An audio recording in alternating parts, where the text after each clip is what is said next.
So, before I get started, this is going to be a little bit of a bittersweet stream because a few days ago it was announced via Curry the Kid's page, as well as through Koji Igarashi, that Curry the Kid, also known as Shitaro Ida, has passed away after his long struggle with pancreatic cancer. This is devastating in a lot of ways because he was the player programmer behind many Castlevania titles. Most recently, he's been working on Bloodstained, which, again, I've never played, so I have no input on that. But obviously, I know him because he has worked on plenty of Metroidvanias, particularly the handheld games. And it feels personal because without him, these games would not be what they are. And really, we can only have him to thank for how these games came out. Like, yes, we have Koji Igarashi, the man, the reason why these games exist in the first place, because he's the director. But Shitaro definitely deserves his flowers too, because he's the reason why these games play the way they do. He's the reason why I was able to beat Dawn of Sorrow multiple times in one day without getting bored. He's the reason why I felt like I could come back to these games as an escape from my own reality that I was dealing with. You know, he's the reason why it became tradition in my household to want to even get Castlevania games every year on my birthday. They were just that fun. And there's no doubt that his influence inspired many developers to this day. A lot of the Metroidvanias that we see today most likely would not exist, nor would they even be the same if it weren't for him. So, what I decided to do today was boot up Dawn of Sorrow and do some Julius mode, because I have yet to stream that, and because Dawn of Sorrow is my personal favorite of the trilogy, and this is a game that obviously one that he worked on. So I figured, what better way to honor him than giving him a Julius mode playthrough for the stream. And in doing so, I'm going to, let me check if a file is open. Okay, yes there is. I'm going to dedicate this file in his name. Let's go with, should we make it bold? Why not? Let's go ahead and make this bold. Yeah, so I would have continued with Order of Ecclesia, but for this specific occasion, I figured I could make it just a short, sweet stream dedicated to Shitaro and just do a Julius mode real quick. So, let me make sure I adjust this cursor speed.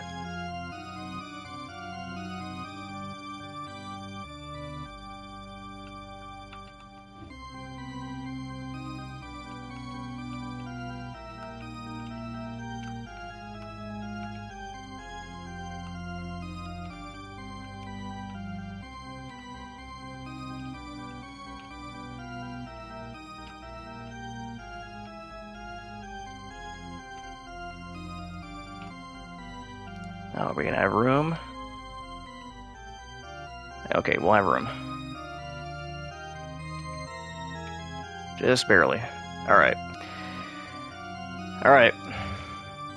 Let's get this started. Rest in peace, Shitaro, Curry the Kid. This one's for you. Alright. Well, on a lighter note, we've got some stuff to talk about, don't we? Yeah, so about 5 days ago, we had a State of Play. And since I am a PlayStation player, I usually tend to tune into all these.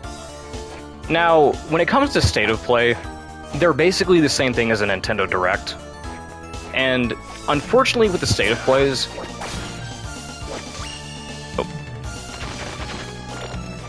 But yeah, no, with the State of Plays, I feel like they're usually not as good as the Directs in terms of like what games they show off, at least in my experience. That's why when they announced one, it's like, okay, cool, there's another State of Play, but how good is it really going to be, right? Because we just had a direct, we had a partner showcase a little bit ago, and, you know, it was about to be expected. It wasn't like a mainline direct, and people were a little bit disappointed with what they showed off, because a lot of it really was just games that they announced.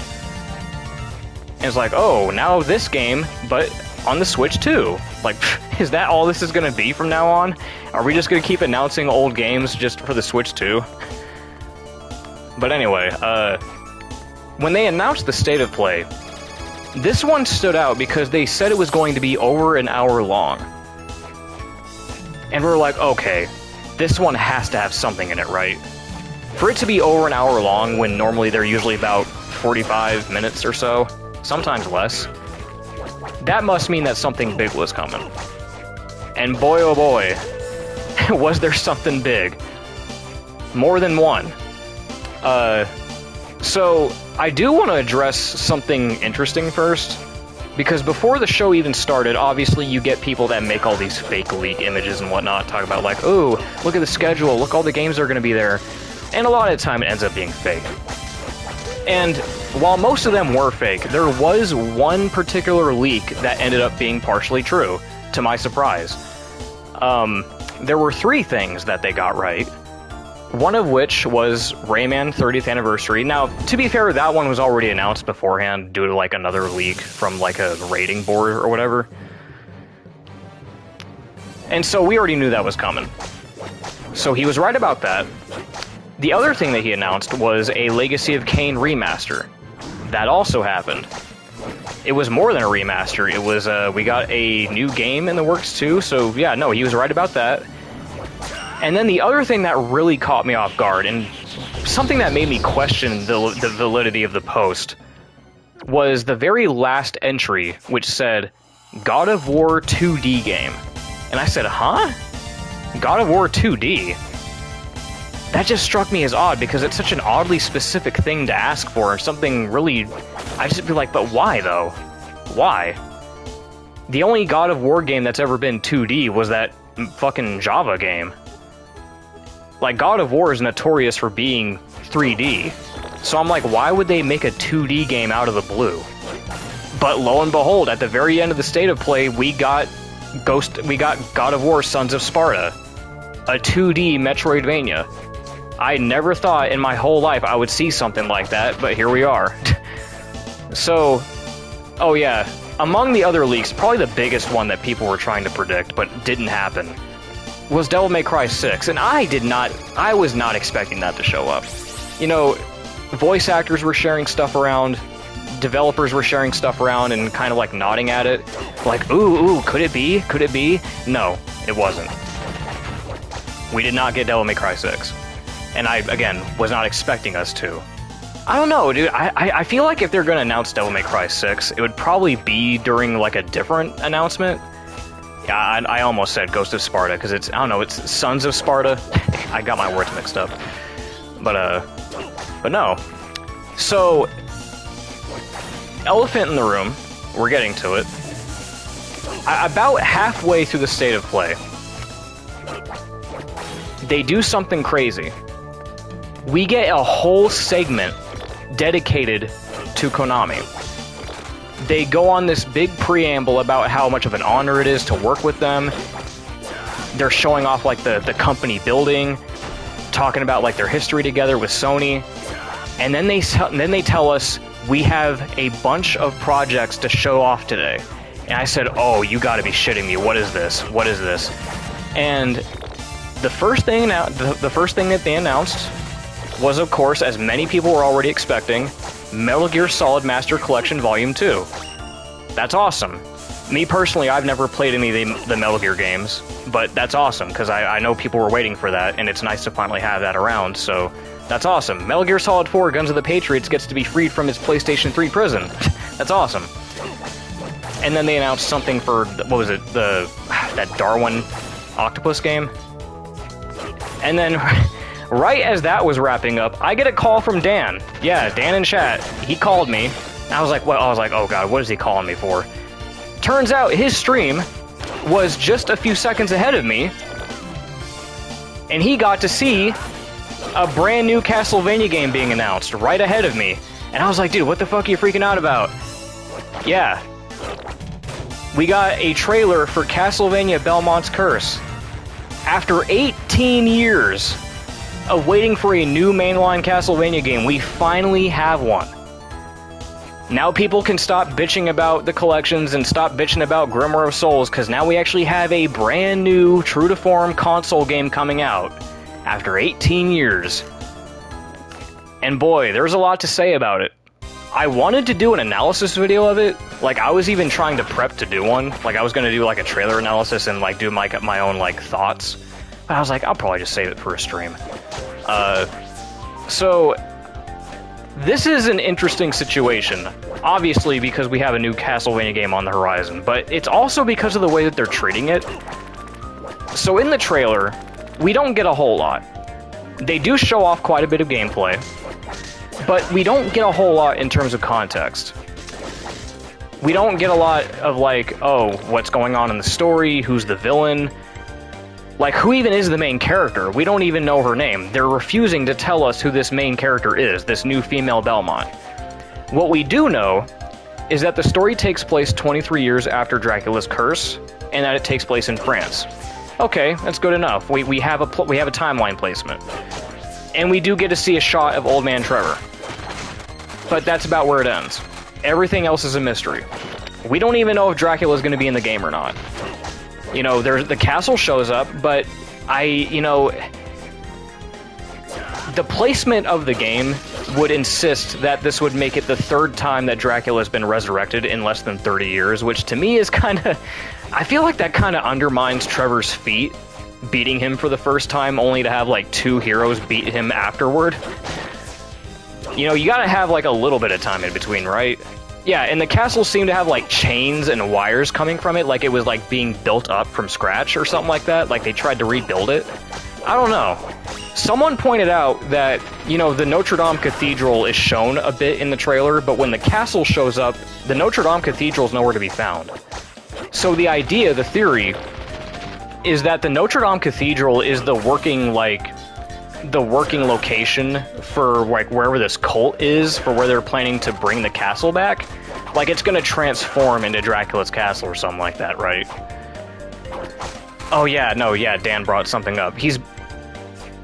Yeah, so he brought up the fact that, I guess for some reason now, Japan is doing something pretty weird with the names right now. They're calling it Castlevania, and they're also calling Trevor instead of Ralph. So it feels like they're going by the American names for a lot of this stuff now, instead of calling it Akamajo Dracula or calling him Ralph. So that's fascinating to me.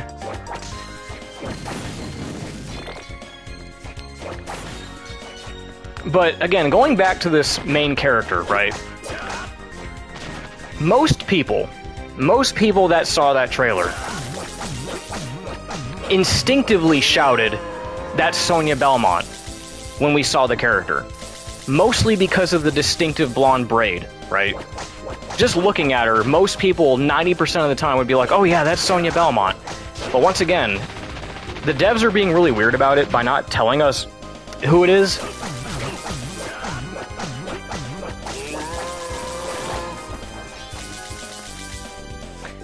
And it's like, because of that, even though we're like 90% sure that it is going to be Sonya, it's that uncertainty that kind of has us scratching our heads, because they could just outright tell us that it's somebody else.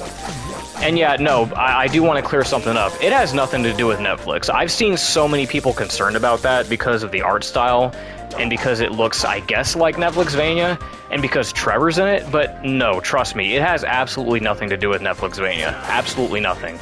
There's no credit to Netflix. There's nothing about it that screams that, like, Netflixvania whatsoever. And again, the art style is mostly just because of the developers who are making it. Because Evil Empire and Motion Twin, like, even, like, if you go and look at Dead Cells, it looks kind of similar. They have an aesthetic. It's an aesthetic choice. But I can promise you right now, it has absolutely nothing to do with Netflixvania.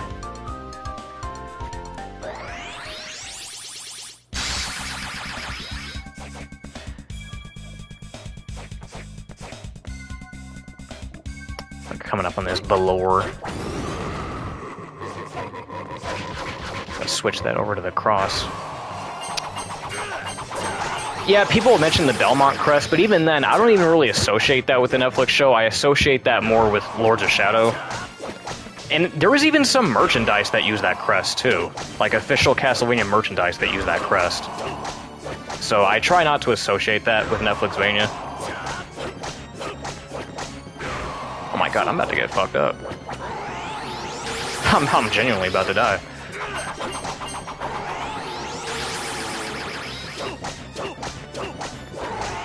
Yes, keep firing your laser beams. Laser beams. Oh, I should have moved a little bit farther than that.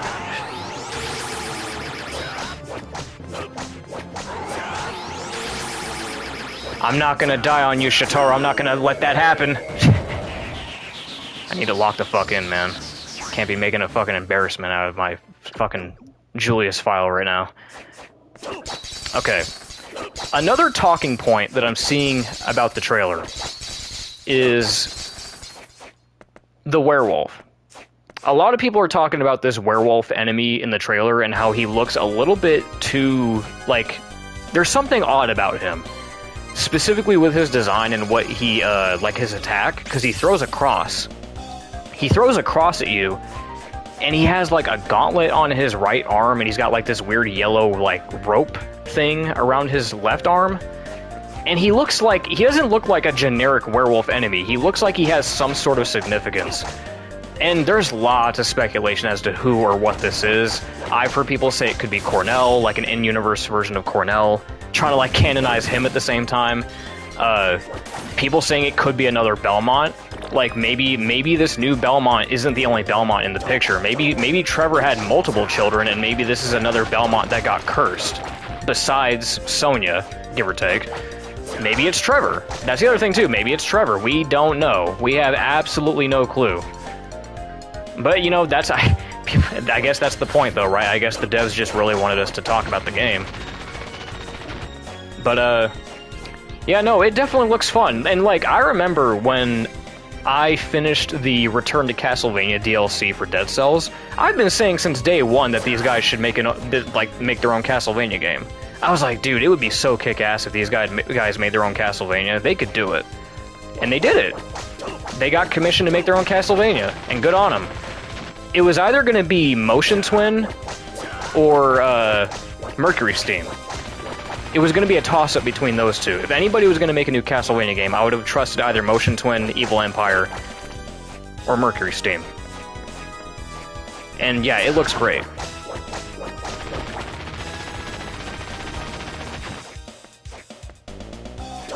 I just hope that it doesn't take much longer for the game to come out. I hope it doesn't have to come out toward, like, the end of summer or winter, like, later into the year. I hope it comes out, like, at least by spring, right? I doubt it, though. I don't think it's going to come out in spring. I could be wrong. Maybe they could surprise us. I don't know. If there's anything I learned about Konami, it's that they're unpredictable, right? You never know. But, on that same note, since we're still talking about this, in conjunction with that trailer, Konami has done a massive overhaul to their Castlevania website. They have updated it with a message from Konami, basically giving us an update on the series and what's going to be happening going forward for the 40th anniversary. And they have confirmed that this game, Belmont's Curse, is just the first up in a series of other projects that they have lined up. And I mean, that was to be expected. We're still waiting for another collection, right? Like, that was to be given. But the fact that they said they have other things to come, and they said that the series is being revived, they even launched a new Twitter page. They launched a brand new Twitter page dedicated to Castlevania news. So, like, I think they got a bunch of big stuff coming. So, yeah, definitely. Here's what I'm predicting, right? And I predict this all the time. I think my predictions haven't really changed. Like, obviously, we got this new Castlevania game coming out. But obviously, I'm still hoping to see a new collection, and I'm hoping to see a console port of Grimoire of Souls. Obviously. I want to see those two first and foremost. After that, you can give us wherever the fuck you want. I want people to play Grimoire of Souls. I want people to play that. I want people to play the new collection. I want people to play the PS2 games. Hopefully even the N64 games if they put that on there. Just get those out of the way first, and then you guys can add whatever new games or new projects, spin-offs you want. Which, I don't know how many projects they have lined up. It could be anywhere from like 3, 4, 5. What if they announce 2 new games in 1 year? I've heard people speculate that they're going to announce a 1999 game this year. Like, along with this Belmont's Curse, like, what if they have another new game in the works at the same time? That would be crazy. Because, look, it's not out of the question, because think about when they did the Silent Hill announcement. I remember when they announced Silent Hill 2 Remake, that was in conjunction with, like, 6 other Silent Hill-related products. Let's see, they announced Silent Hill 2 Remake, they announced Silent Hill F, they announced Silent Hill Townfall. What was the other one? Return to Silent Hill, the movie. And what was like there was like a transmission thing, like it was a stream only kind of thing, I guess. And of course we got the Silent Hill 1 remake coming out. So they have a track record of announcing a shit ton of stuff all at once, right? So we could get lucky. We could get multiple games at once. You never know. But, you know, that's my prediction. So, along with Belmont's Curse, I do expect us to get Grimoire of Souls, as well as the 3D collection, hopefully.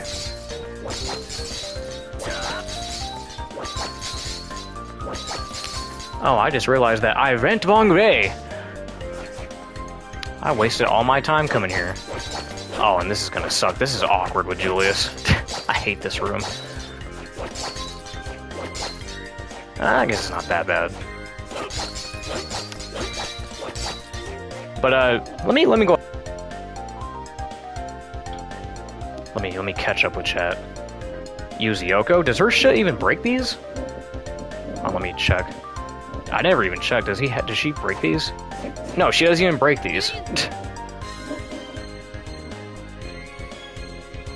Yeah, let me just look at chat real fast.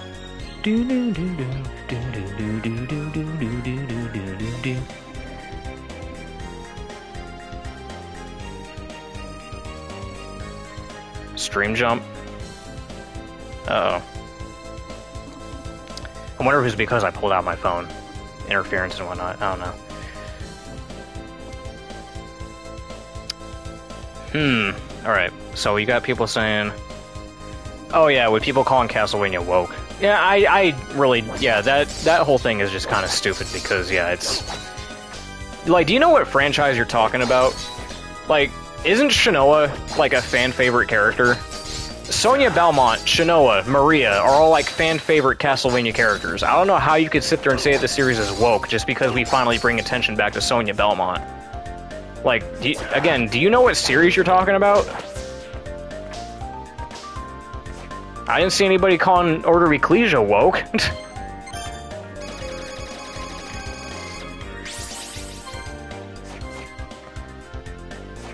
Alright, we need to go to the proper way. The right way this time.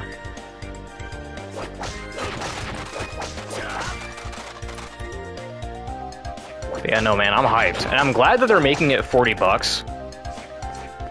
I'm glad that Konami's doing that. I'm glad they didn't just shill out and make it a $60 retail game, that they're making it a $40 game. That's pretty good. They're not greedy. Because Lord knows, you know, it's so easy for developers these days to just hop on a bandwagon and be like, oh, well, the $70 games are the norm. Let's make it 60. Let's make it 70. Or like Nintendo, let's even make it 80.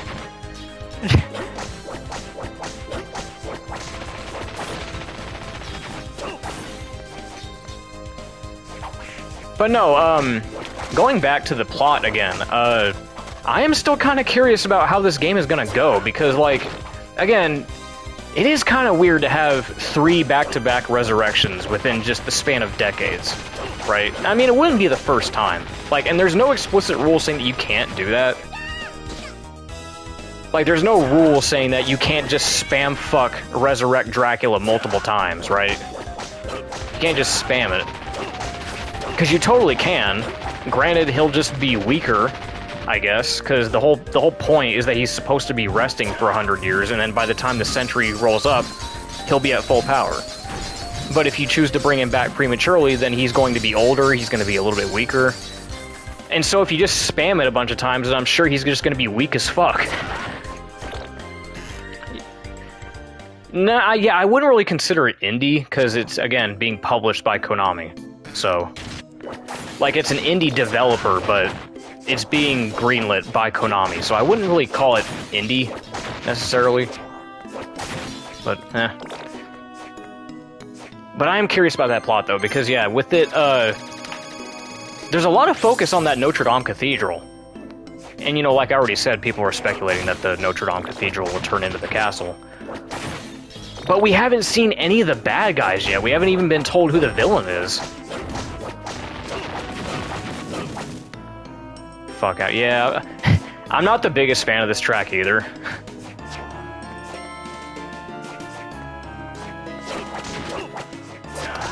This is probably like one of the weaker tracks of this game, I'm gonna be honest with you. I don't know if that's like an unpopular opinion, but I've never really liked this track too much.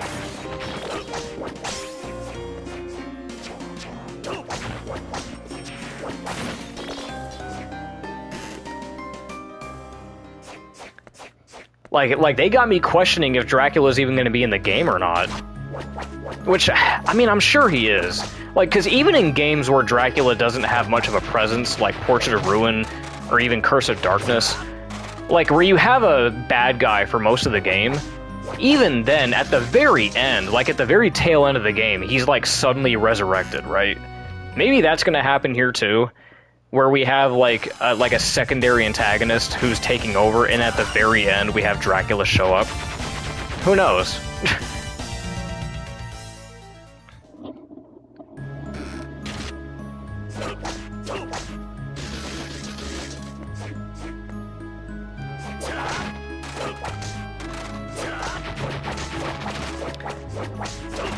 I'm Platinum, as Platinum Moonlight's biggest fan, I'm calling absolute horseshit on that one. You're just saying shit.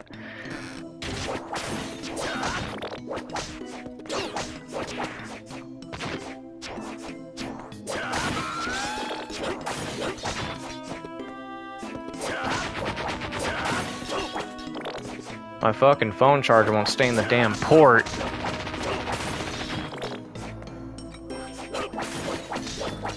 Well, I hate to tell you, Dan, I think your phone is on its last legs. Or at least the charger is. Because when that starts happening, I think that means that you gotta get a new charger.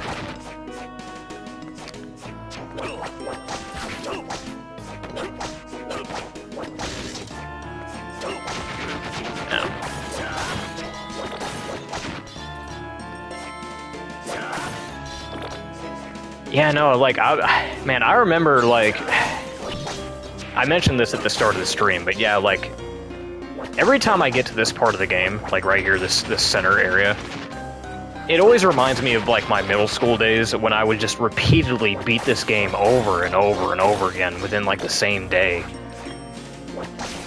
Like, I was basically speedrunning before speedrunning was a thing that I was even aware of.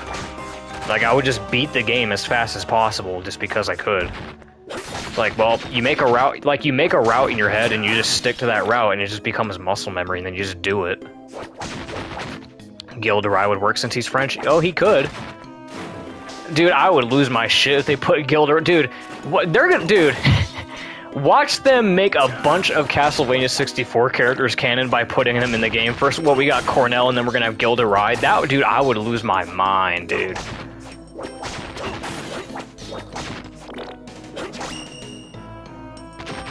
I doubt it's gonna happen, but I mean, the fact that he's French, there is a possibility. There is very much a possibility that that could happen. Well, we don't know. We'll see. We'll see. Yeah, they could. But I don't want Netflix to touch anything related to Castlevania 64. Keep them away. Yeah, like, oh, you know what? That's another talking point. Because obviously, since this is a Castlevania game, we gotta talk about bonus characters, right? Now, with this game, you know, I don't know, because I've had someone be like, oh, well, we're gonna have to wait, because obviously when you have bonus characters, they play a lot differently than the main game. I was like, yeah, that's how it's always been. We had bonus characters in the PS2 games too, it's not that hard. Like, yeah, they have to make accommodations in the story mode, like, if the character doesn't have the same moveset, then they need to make some workarounds, like add some extra platforms, give them like a high jump or something like that. It's not that difficult, I don't think. But in terms of, like, bonus characters for that game, like, who do you think we're gonna get? Do you think we're gonna get Hector? I would say that a given is probably gonna be Old Man Trevor. We're probably gonna get Old Man Trevor as a bonus character. I feel like that's a given. Maybe Sypha. Maybe Sypha. Maybe Grant. Maybe Hector. And I'm only saying maybe to those guys because they're so, you know, important to Dracula's Curse and Curse of Darkness, because they're all within the same time frame. But I don't even know if Hector's gonna have a presence in the story at all. He might make a cameo, I mean, shit.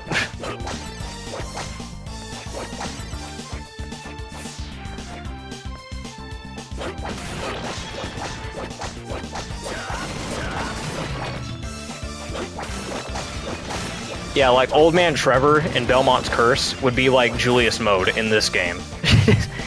He's gonna have a dinky-ass uppercut like this.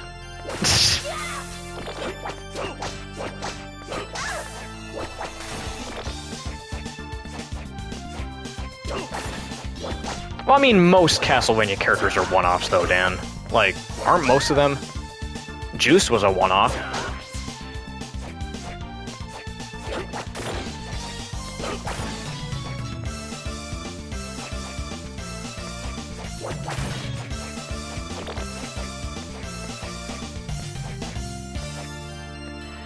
I mean, yeah, well, I imagine they didn't point out Curse of Darkness because, I mean, I guess they wanted it to mostly revolve around Trevor, specifically.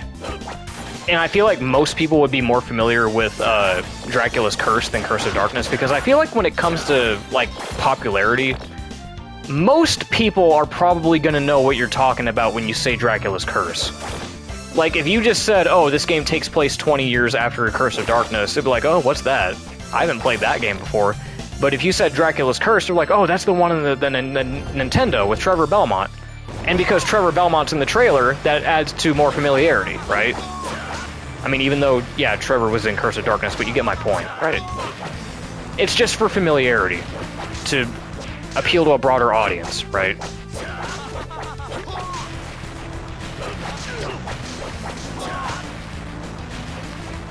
Yeah, and I mean, it was kind of an isolated incident, and Trevor just happened to be there. That was Hector's whole thing. Which, yeah, I don't think Hector's going to have much of a presence in the game. It definitely does seem more focused on the Belmonts. I mean, the name Belmont's Curse.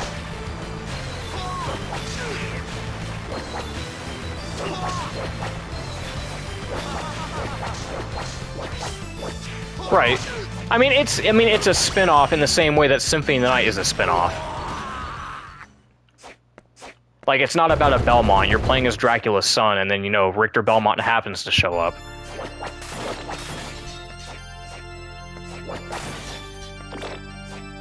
And I already know that comment's gonna make some people mad. How dare I call Symphony of the Night a spin-off?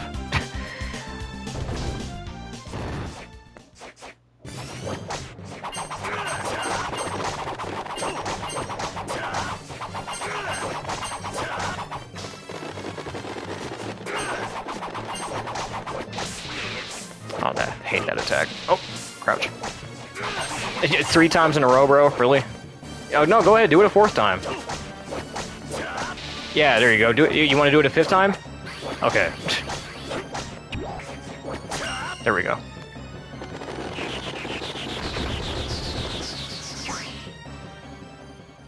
I mean, yeah, what was it? Yeah, Dracula X was like a sub-series. Yeah, I mean, I guess. What do you know? It was always a spin-off. Yeah, no, he's a normal enemy in quite a few games. Malphus, they made him a normal enemy in quite a few. Harmony of Dissonance, Portrait of Ruin. It's weird how enemy like promotions and relegations work in the series. Like you get enemies that you'll get bosses that become normal enemies, and then you'll get enemies that turn into bosses later on. It's like, what the fuck?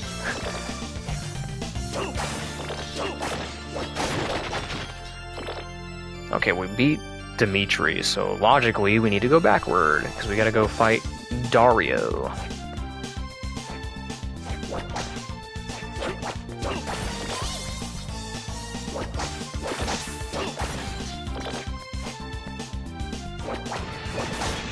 Man, I tell you what, though, when that announcement happened, man, I could not fucking contain myself. Like, me and Dan were sitting on that phone call fucking kicking our feet and giggling like a bunch of little girls, man. Fuck it, we're sitting there reading the page, talking about how they got more stuff lined up to announce this year, and we're just like, oh my god, dude, oh my god!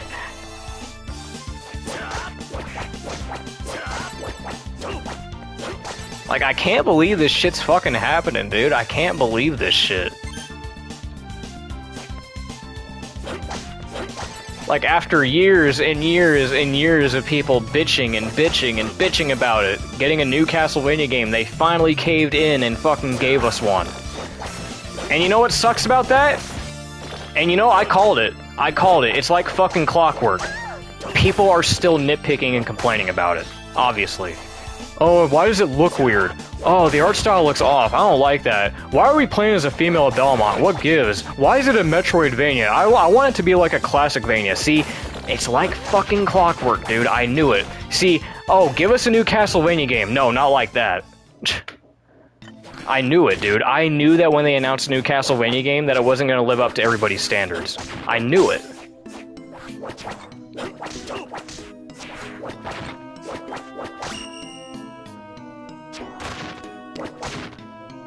I know what I said. Why do you think I said it twice?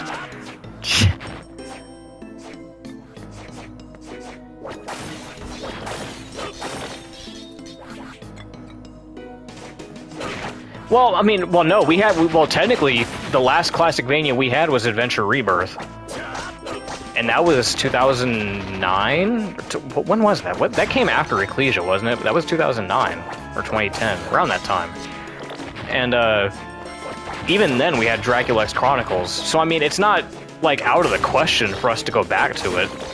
But, like, you shouldn't be surprised that they would go back to being a Metroidvania when that's arguably the most popular format for the series right now. Like, when people think of Castlevania, they're most likely going to think of a Metroidvania first and foremost, mostly because of Symphony of the Night. So you can't really be upset at them for going the Metroidvania route. And I think that's what most people expected of it. Like, if you asked me what I think a new Castlevania game would look like, I probably would have said a Metroidvania.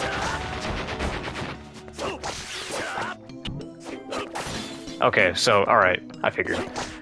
But yeah, no, people are genuinely mad about that. Like, oh, I want it to be a Classicvania. Oh, why not make it, like, a bigger game than that? Oh, I want it to be, oh, it's like, it looks dumb. What's with the whip swinging? It's like, people just fucking nitpick and complain. It's like, bro, beggars can't be choosers. Y'all were sitting here bitching about asking for a new game for over a decade, and when you finally get it, you still bitch about it. Just sit back and take it.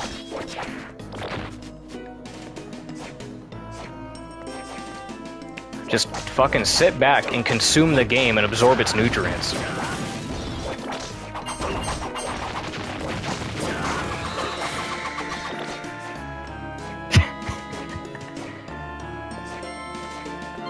Fucking absorb its nutrients. Yeah, no, like, I do, that's what I was gonna say, like, along with having extra characters, like, yeah, have a classic mode, like, have, like, a character that's dedicated to having, like, a classic-type moveset. Something like that, right? Like, I don't know how they're gonna do it, but, you know, something, right? And I don't even know how many characters we're gonna get. I don't even know if they're gonna be DLC. Who's to say that it's gonna be, like, I don't know, built in? Like, do you think they're gonna have extra characters in, like, the base game? The way I look at it, we might get one or two, like, because I have a feeling we're gonna get DLC characters for this game. I just feel it. I don't know what. I feel like we're gonna get DLC characters for this game just because of, like, oh, people want new characters. But I do feel like Trevor's gonna be one of them, though. I do feel like Trevor is going to be an absolute no-brainer when it comes to, like, an extra character.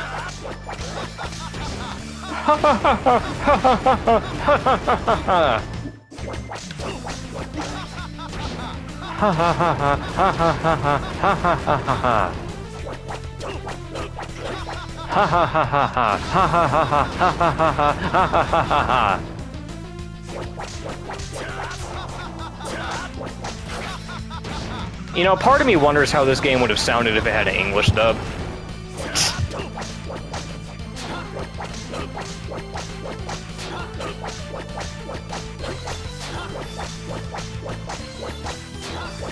That's it. That's going to be one of their projects. Konami's going to they're going to come out and be like, for the 40th anniversary of Castlevania, we're going to update Dawn of Sorrow with an English dub. It's not a fighting game. Don't sell me extra characters. I mean, that's just how gaming is nowadays, man.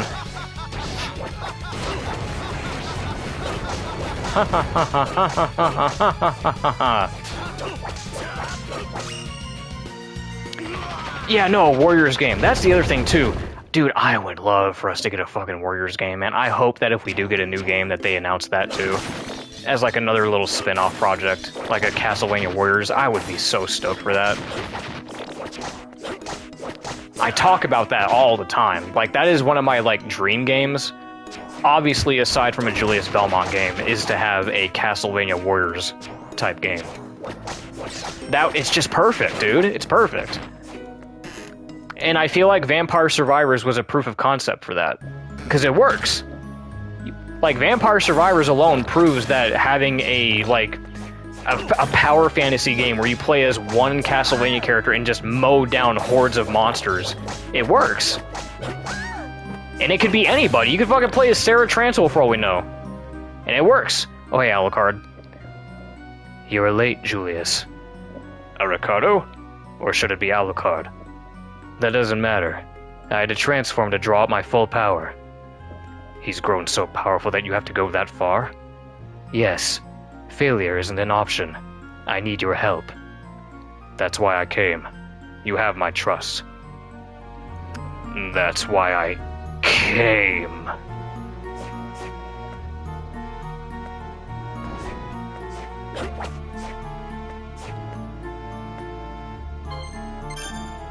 So stupid.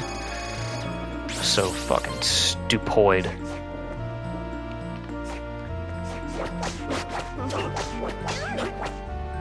He was forced to wash off the black dye. Yeah, they are nice. It's even crazier because when you look at the in-game gallery, when you look at the actual like artwork in full quality, some of them look almost indistinguishable because or they look unrecognizable rather because of how HD they are. Like with Alucard and Dimitri, like when you look at their portraits in full quality, the line art looks a little bit different, but that's because obviously they got compressed to hell by this fucking DS game. I was like, because I would do a double take, and I'm like, is that really the same portrait? Because it looks ever so slightly different, like the way the mouth looks and the way that the eyebrows look. Oh, this fucking room. You know, if there's one thing I hate about having to 100% this game on repeat playthroughs, it's this room. I think most people would agree with me when I say that. Fuck this room.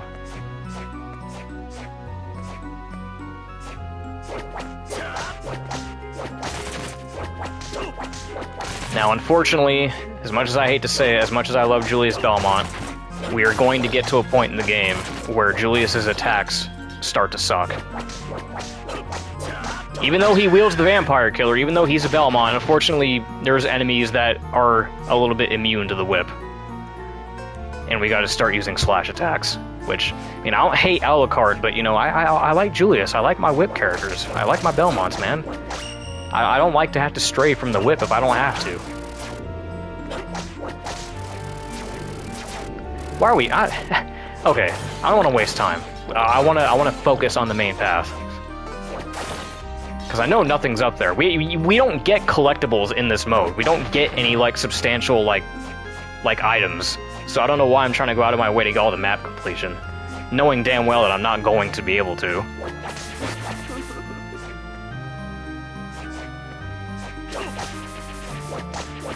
No, don't kiss me. Okay.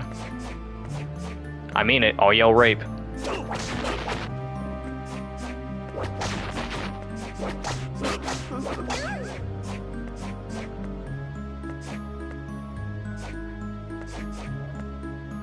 A spinoff with the sisters? That could be interesting. So it's a fucking what? I've never heard that term before. What the fuck is that?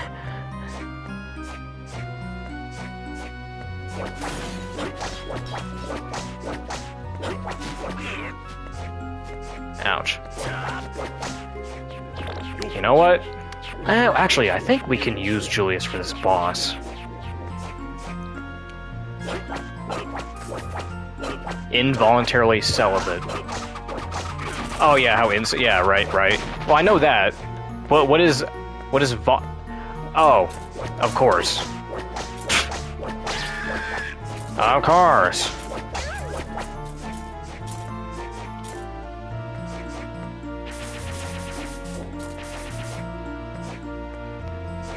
Alright, now comes... Well, actually, no, this is my second favorite boss. My actual favorite boss is Paranoia. Did I tell you guys that, I think it was Halloween of 2011 or 2012 that I actually tried to cosplay as Paranoia for Halloween? Yeah, I tried.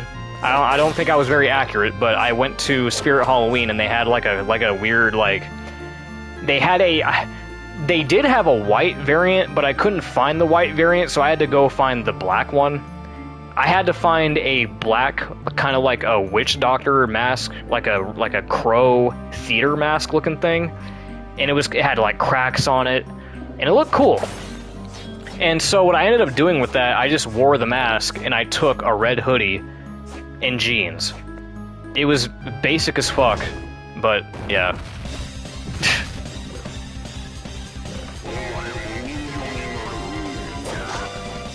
Okay, I think the whip is going to be fine for this fight. Yeah, especially for these marionettes that come out. Dance like the marionette. Swing to the symphony of destruction.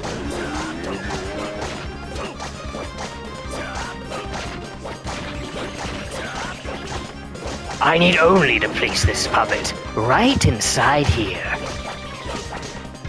I need only to place this puppet right inside here. I need only to place this puppet right inside here.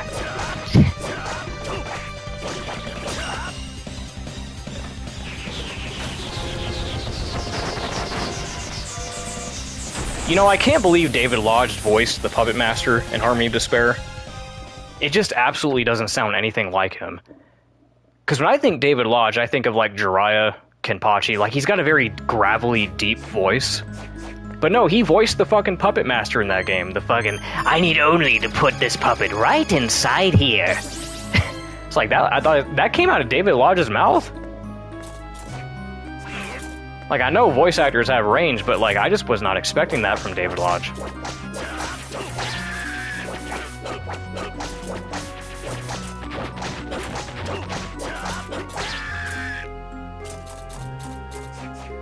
Okay, well, I think we're about halfway through.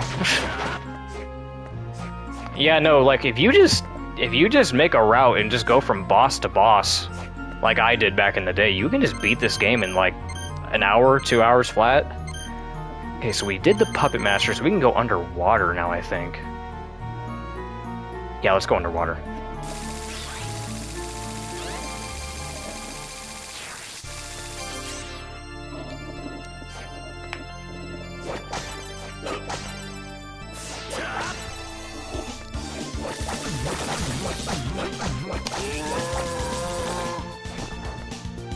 You know, I gotta ask a question.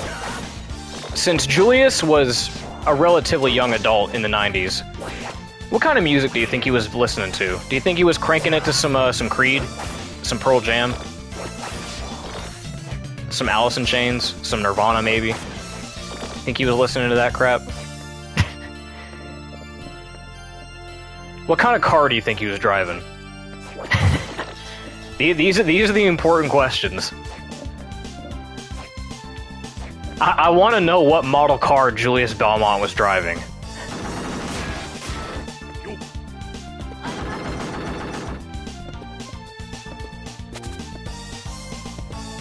Alright, I guess we'll switch it up to Alucard now. Fuck it.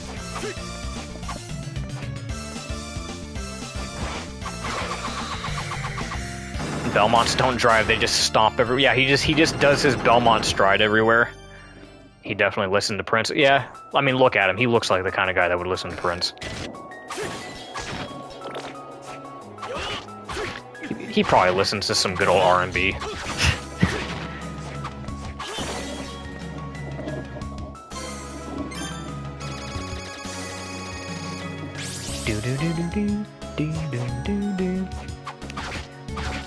I find it interesting that the song Original Amber Scenery remixed this song in particular, because it's not like a very important song narratively. It's the underwater area. It's the fucking cavern area for Dawn of Sorrow.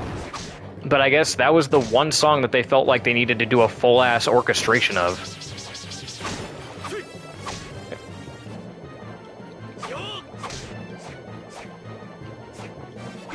Ouch. Country? Oh, what kind of country, though? That's the question.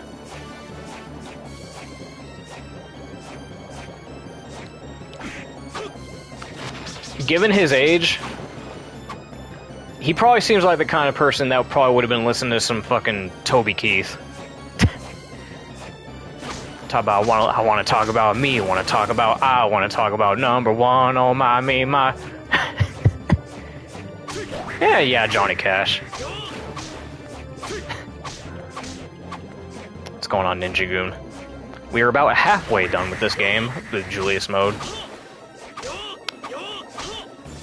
We dedicated our save file to Curry the Kid, Shitaro, since he passed away a few days ago, tragically. Rest in peace. Man, cancer is a bitch, man. And, you know, it's sad because, you know, I want to say something about this, too. Shortly before he passed, I kind of feel... I knew something was off. Because I was keeping tabs on him. I was checking in on him occasionally. And I would look at his Twitter, and, you know, within the last year, Shitaro's been pretty consistent with replying to stuff. Retweeting stuff. And I noticed within just the week that he passed that he was not posting anything. He wasn't replying, he wasn't retweeting anything. And in the back of my head, I was like, oh no, don't tell me he passed away, because I felt it, man. And I was kind of expecting the announcement to show up.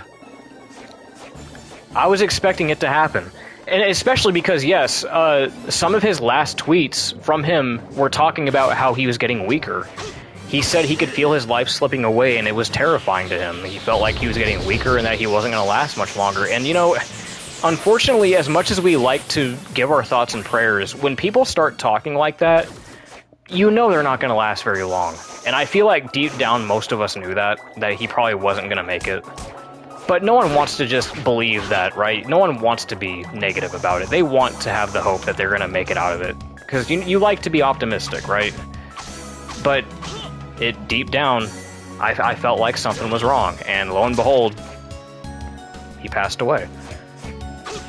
Which is, you know, it's unfortunate, but man... And what sucks is that I wanted to write something to him. I was going to write like a big-ass, like, public thread, like, directed toward him. Basically kind of like giving my thanks to him and telling him how much his games meant to me and how much his work means to me. But I felt like at that point, he probably wouldn't have been in the condition to either read it or respond to it. And so I kind of just gave up on it. But I feel like him reading that probably would have lifted his spirits just a little bit, but I just didn't get around to it. I just felt like it would have been pointless.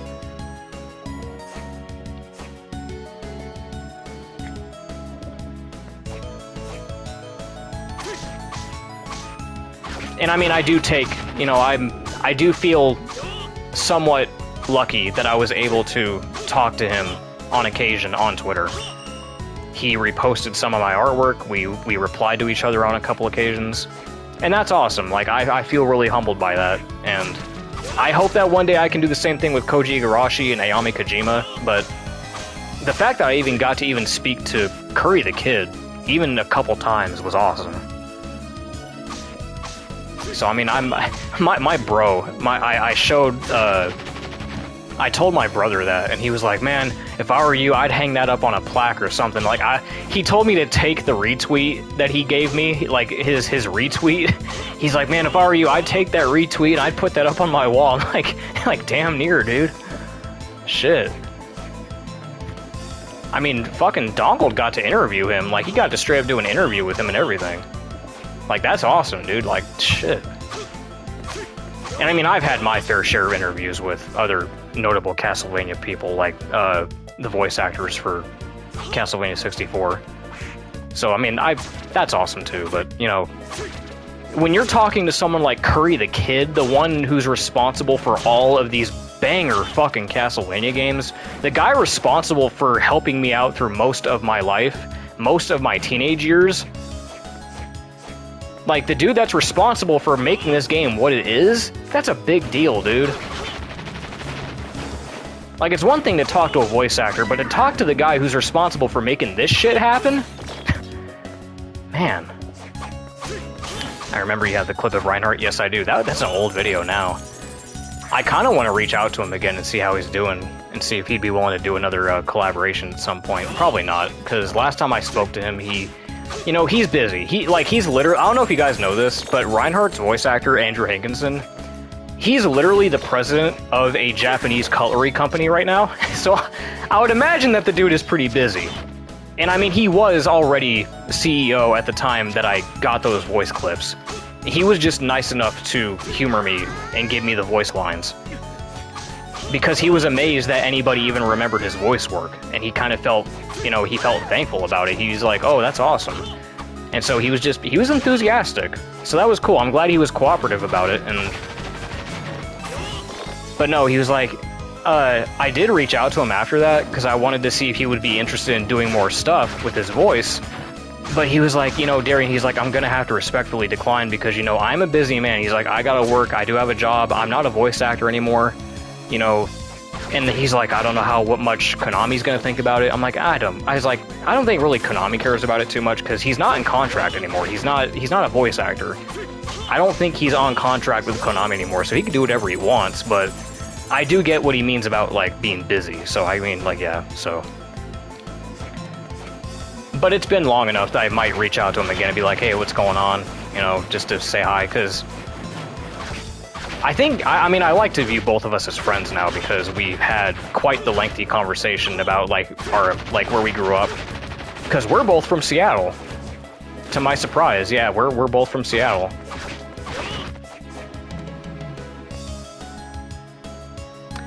And, you know, since we're on that topic, you know, along with him, recently, within, like, last year, I got a hold of, the voice actor from Malice. And he is a doctor. He's a PhD, and he is he's only like in his 30s.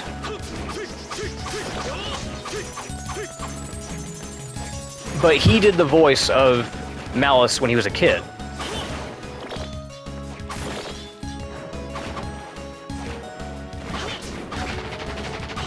And he told me some interesting stuff when I talked to him.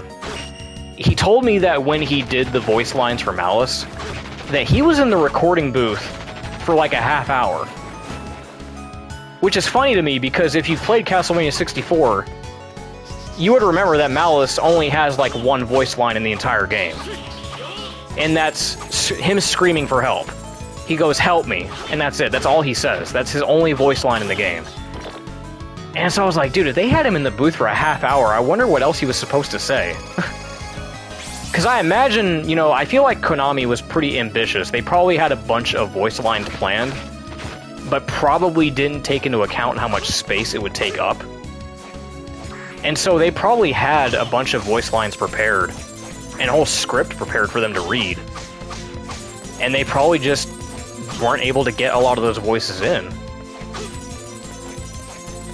I mean, did the 64 games have a lot of cut content? I mean, it does have cut content for sure.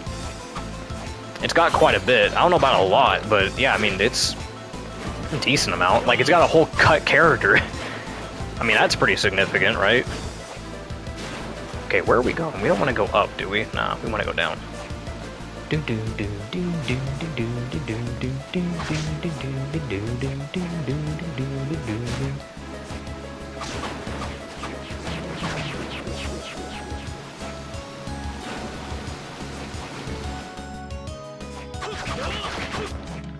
Yeah, inexperience, having to accommodate for space. Yeah, so it's there's a lot of cut content, and I imagine voice lines are also part of that cutting room floor stuff. But when I heard that, I was like, man, a half hour worth of voice lines? And I wonder if Konami even has access to that stuff anymore. Like, do you think they still have access to those raw voice files? That'd be cool if they did, but I don't know. I don't know how that works. Because then that also makes me wonder what, like, Reinhardt says, what Dracula says. I wonder if, like, even Rosa has any voice lines. I don't know.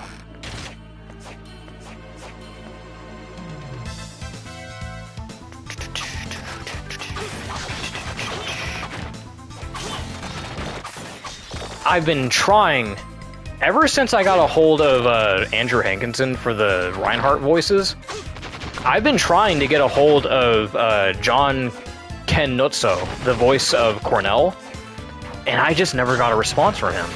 Like, I've tried everything. I've tried his social pages, I've tried his email, but just like every other voice actor from that game, he has a totally different occupation right now. He is a tenor.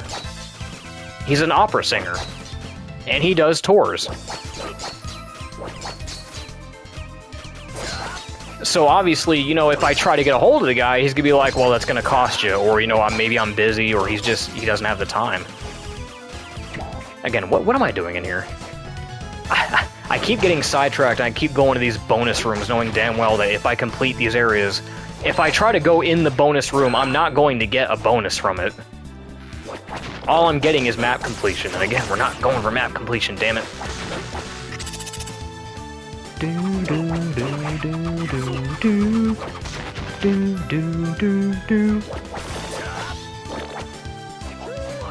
Oh yeah!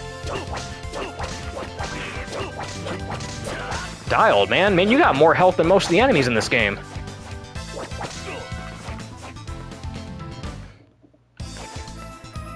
Hopefully they haven't been deleted for whatever reason. Well, considering how a lot of game developers were back in the day, and how a lot of game developers are susceptible to even losing the fucking source code to their games, yeah, I don't think those voice files are going to be around. just a hunch.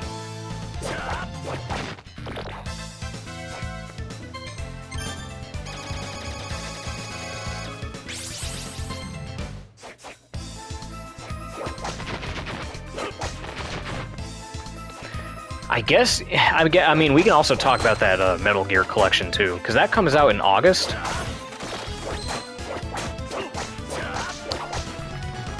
And again, really awesome that we finally have Guns of the Patriots on all platforms now. It's finally free from being on the PlayStation 3. That's awesome. But I know it is a little bit disappointing to some people with the lineup, because it only consists of 2 games. Technically 3, because they put Ghost Babel in there. But, you know, people were expecting them to put, you know, Portable Ops or even Metal Gear Acid, which, even if they might not be great games, people still want it for the sake of preservation, which I understand. So, Oh, but you know what? That reminds me. In conjunction with that, though, to the dismay of a lot of people, they took it off the PS3. They took Guns of the Patriots and Peace Walker off the PlayStation 3. Or the PlayStation stores in general. Go figure, because they want you to buy the collection. But I mean, like, here's the thing, though, right? But like, why though? Like, I'm pretty sure most people, if you're going to be playing the PS3, if people are playing Metal Gear on the PS3, I doubt they have a PlayStation 5, right? I don't know. What am I talking about? I don't know. Because in my mind, I'm like, if people are still playing the PS3 to this day, it's most likely because either they can't afford a PS5, or they really just prefer the PS3. And so if you wanted to play those games, you would have to get a PS3. And I mean, like, it's not the first time this has happened. Like, usually when a new remaster or a collection comes out, they delist the original versions. Probably for the sake of confusion, maybe. Like, oh, that way you don't buy the wrong version, that way you don't have to buy an inferior version, maybe. I get that, but it's like, you still kind of hurt the concept of preservation when you do that, right?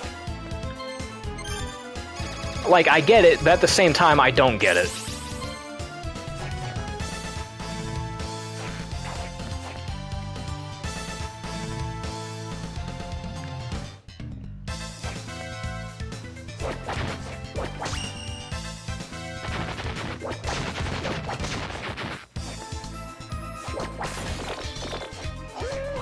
Oh yeah.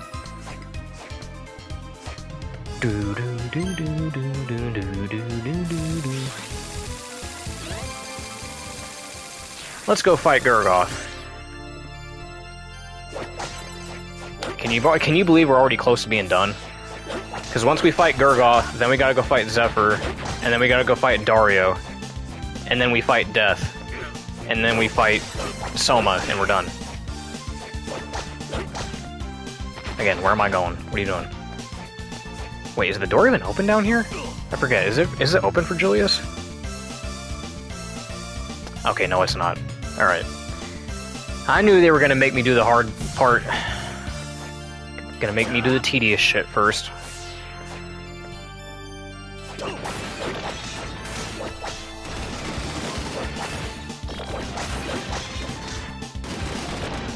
Ugh, this sucks.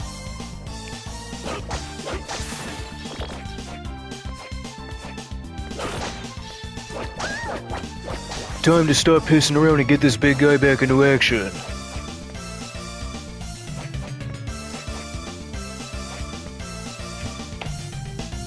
Come on.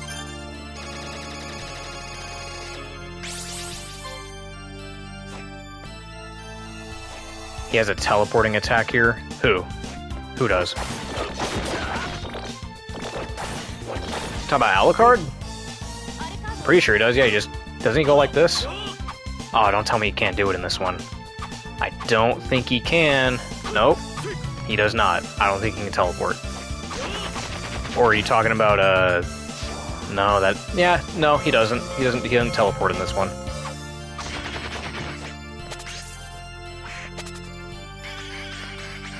It's a super?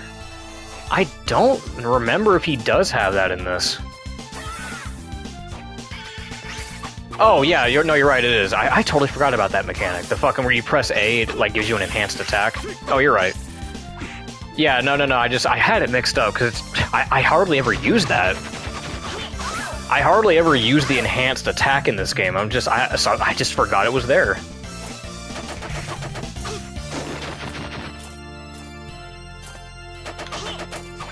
Because I was like, super, what the fuck are you talking about? It's like, oh, yeah, right. The fucking enhanced attack. Open that way we don't accidentally have to come back here again.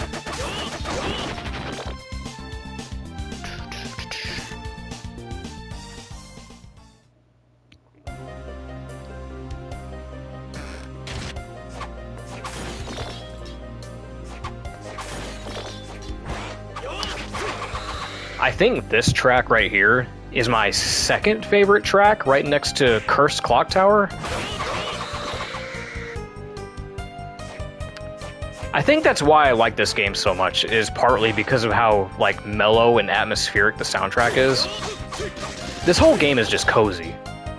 Like, the background, the color palette, the aesthetic, the music, it's just such a cozy Castlevania game. There's something about it, man.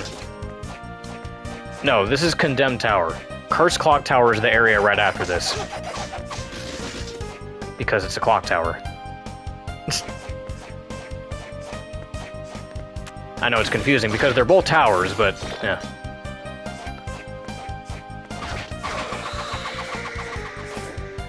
I just realized I could be using my super jump. keep, like, this always happens. I get on a tangent and I forget basic gameplay features. I'm just gonna ignore that guy. Actually, you know what? No, I need the XP, because I would like the Soma fight to be as streamlined as possible without getting my shit kicked in.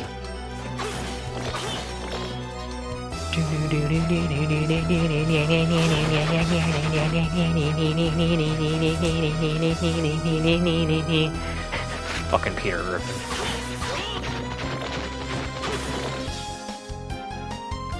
If we weren't told Dawn Sorrow doesn't take place in Christmas because it's a Christmas game, it definitely takes place in the winter, that's for sure. There's definitely snow.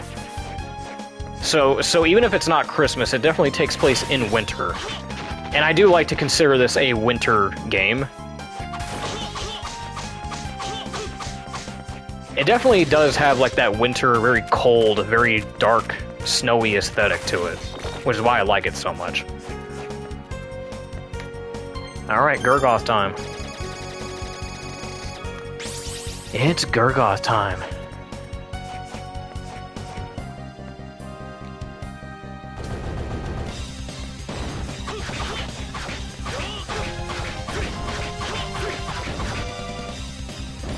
Yes, the foreskin dinosaur.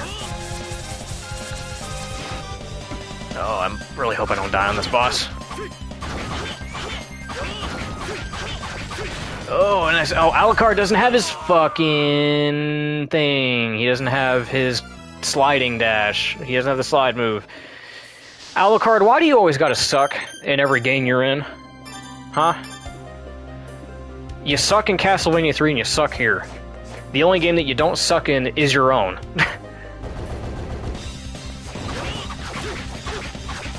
Like, yeah, he's got the bat move and he's got the super jump, but boy, I would really love it if you could fucking slide. Like, bro, you're a Dompier. You're really telling me you can't slide, my guy? No, yeah, see, I know you want me to rewind. I know you guys want me to rewind so bad, but you know what? For the sake of Shitaro, I'm not gonna rewind. I'm gonna put some respect on his name. I don't think he'd rewind, would he? Nah. See, I'm gonna do right by him, and I'm not gonna rewind, because I'm better than that. Because I used to do this shit.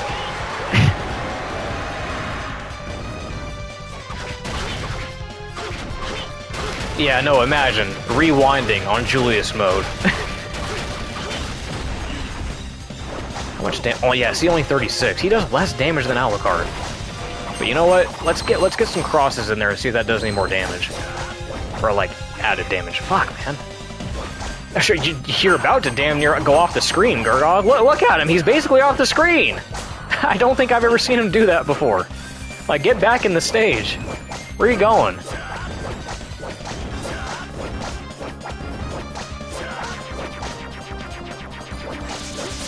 There you go. Fuck. Dude's about to leave the whole boss fight. It's like, bro, when the boss fight leaves the boss arena, like, where are you going, my guy?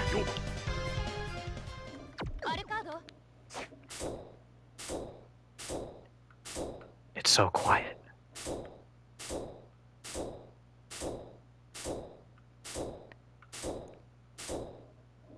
What's the purpose of this tower, huh?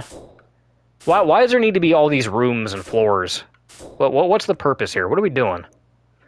It's just a tower. It's so quiet. It's just so peaceful and serene. Yeah, just absorb that for a second, yeah. Okay, we're going back outside. Alright, tower key. Now we can go to the Cursed Clock Tower.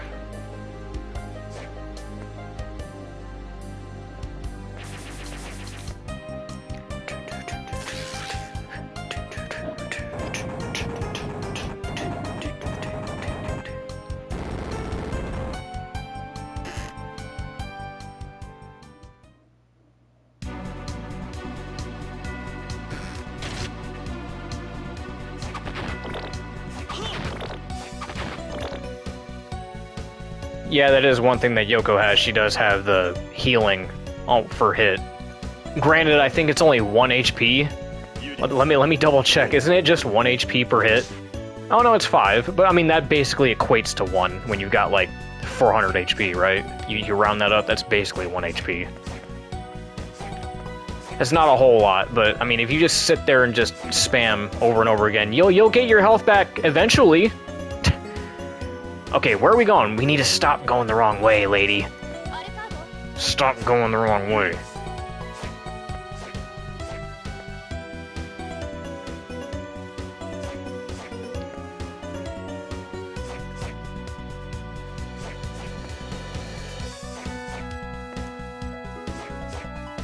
Going the wrong way. Going the wrong way. And we're gonna waste time on the stream. Waste time. Waste time. Go the wrong way. And you're gonna waste time. What the fuck am I doing, dude?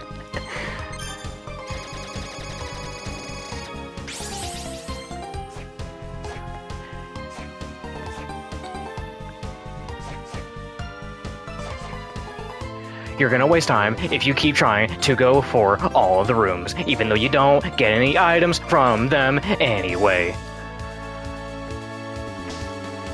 You are gonna waste time on the stream if you keep on going to those bonus rooms, even though you do not get anything from them. Okay, I'm done.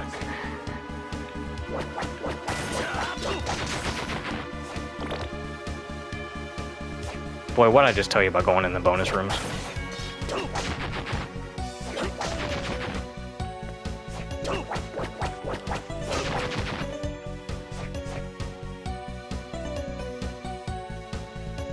Is it?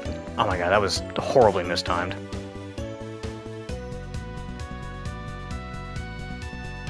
Can we line up, please?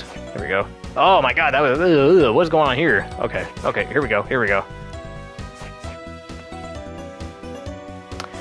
Oh yeah, you know, among other things that were announced in that state of play that I'm looking forward to. Obviously Rayman was there, Legacy of Kain was there, God of War. We also got the God of War Trilogy remake coming out. Well, at least it's in early development. Now look, even though I haven't streamed them before, let me tell you, I am a hardcore God of War fan. I beat all the games. I think I pretty much platinumed all of them on the PlayStation 3 back in the day, when I had all of them on the collections. And I beat them on the hardest difficulty. And I love the classic Greek saga of God of War. They're fantastic games, and I love Kratos as a character. He is one of the most well-written characters in fiction, period. And when they announced that, I was like, oh shit, finally, because we had the 20th anniversary. We had the 20th anniversary for God of War last year, and people were kind of disappointed because all they announced was a controller and some cosmetics for God of War Ragnarok. And we're like, okay, are we gonna get a collection? Are we gonna get, like, some remasters of the Greek saga, or what? Because surely that can't just be it, right? No, that was it. That was all we got. By the way, it's Dio.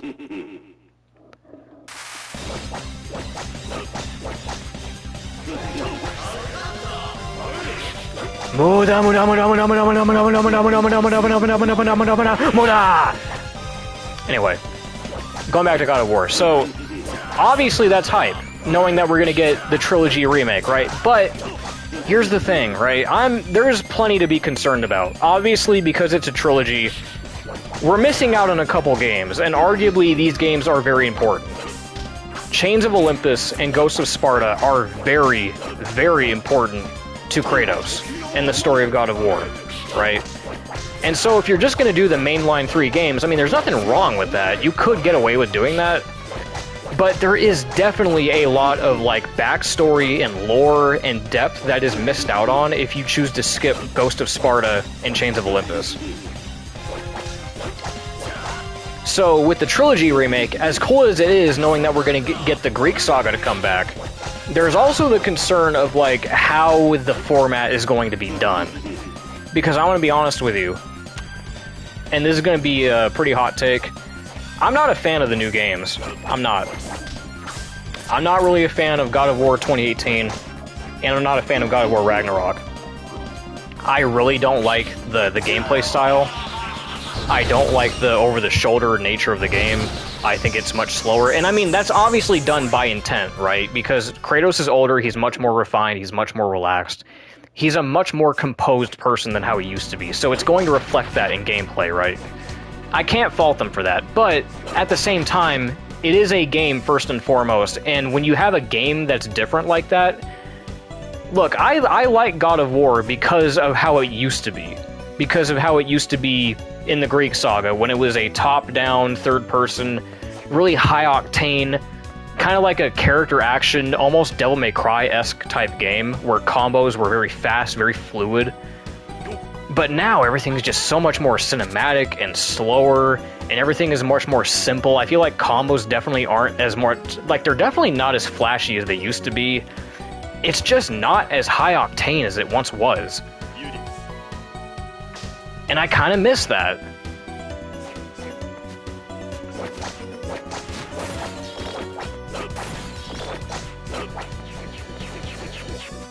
And, you know, I don't want to come across as, you know, I'm that guy that just hates it because it's different, but unfortunately, you know, when you shift a genre like that, when you have a franchise that's well established to be a specific genre and people love it for being in that genre, and then you outright change it dramatically like that to where it's basically an entirely different game, you can't be surprised when people aren't exactly welcome to it, right?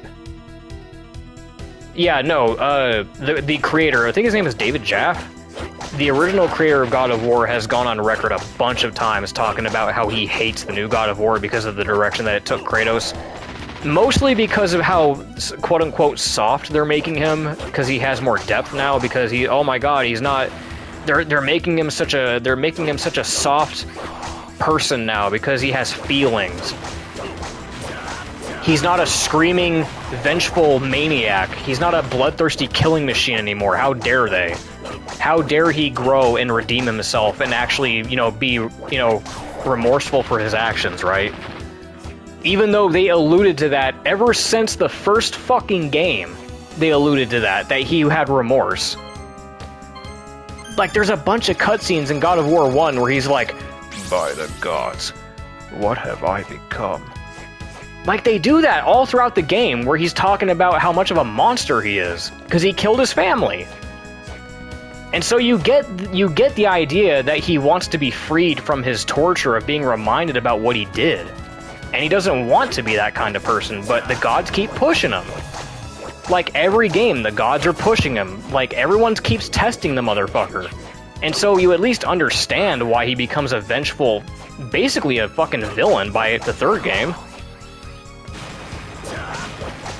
But no, yeah, David Jaffe, no, he hates the new God of War. He even gave a statement about the new Sons of Sparta. He was like, who the hell greenlit this, dude? Like, whoever looked at this game and said, this is a good idea, man. Who wants to play this? Which, I mean, you know, to his credit, again, I don't think anybody was expecting them to make a 2D Metroidvania God of War. To be fair, I don't think anybody was expecting that. But it's not, like, unwelcome. I think that's a pretty welcome addition to the franchise. I think a lot of people are pretty happy with it, judging by the reviews, and from what I've seen about it. It is a slow burn, granted, from what I've played, it is a very slow burn. But it's a well-made game. And it is canon. We get more in-depth about Kratos and his childhood, about who he was when he was younger. We get to see him talk more with his daughter Calliope. Like, there's lore here.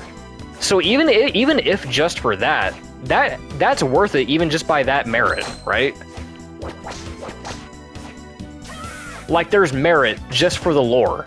Even if you don't like the Metroidvania-style gameplay and that you're playing as a younger Kratos, you can at least accept the fact that we got new lore. That's awesome.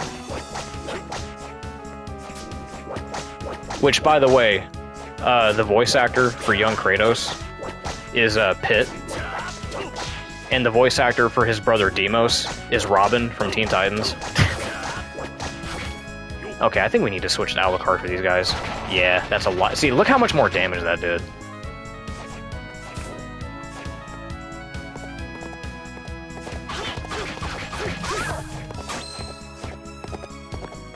I'm sorry, Julius. This is no longer your mode. This is Alucard mode. That's my best Yuri Lowenthal impression. I'm sorry.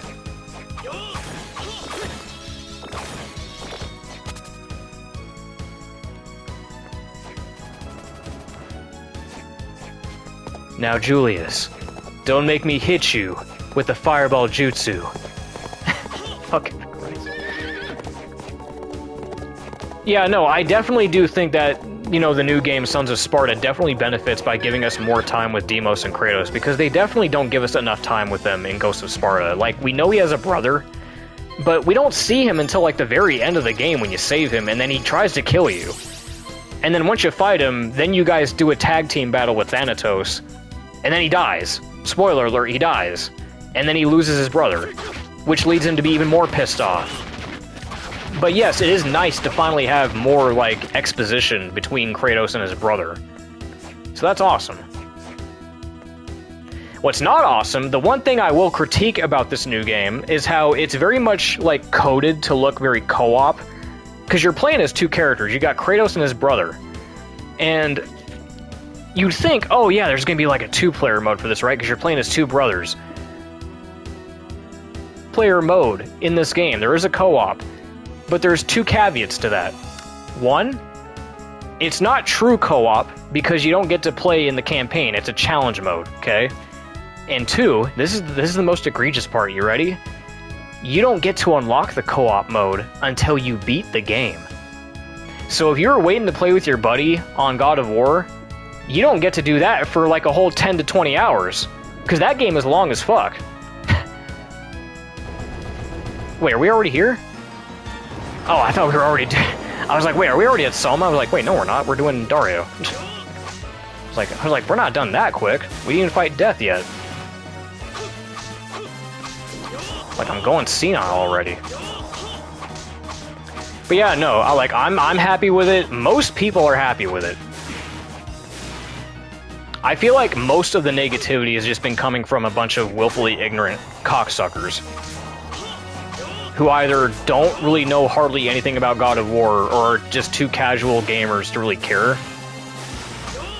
Like, dude, it's 2026 and we really still got people saying that 2D games are bad. Like, they look bad. Like, oh, what's a 2D game doing on the PS5? Like, dude, aren't we past the point? Like, I thought it was, like, established in this day and age that, like, sprite-based graphics is, like, an art form. It's an aesthetic choice. But no, I guess we still got ignorant motherfuckers out there that just think that, oh, you know... Like, I thought we left that behind. I thought we left the whole, oh yeah, 2D graphics are bad. Sprites equal bad graphics, guys. Yeah, and it's a $30 game. And I mean, you know, I can at least understand that, because I mean, yes, it is a Metroidvania, it is a 2D Metroidvania from PlayStation. But again, be thankful that they didn't make it $60. Oh goddamn, I ate shit. Again, be thankful that they didn't make it like $60, dude, because they could have done that. That would have been way worse. And I probably would have been critical of them if they did that. Because while it is a decent game, it's definitely not worth $60. Absolutely not. I would say that considering the length of the game, yeah, it is worth $30. It is definitely a packed game, for sure. So considering that, $30 is fair. 30 is definitely fair. Yeah, when you show them a game that isn't a walking simulator and uses cleverly crafted 2D sprites. Yeah. Again, ball and gun. When a game doesn't have a ball or a gun in it, right? Like, dude, I thought we left that shit behind, man. Like, I thought we were already well established in the day and age that, like, 2D graphics are like an art form. But no, I guess not. I guess not. It's like we're in the late 90s all over again.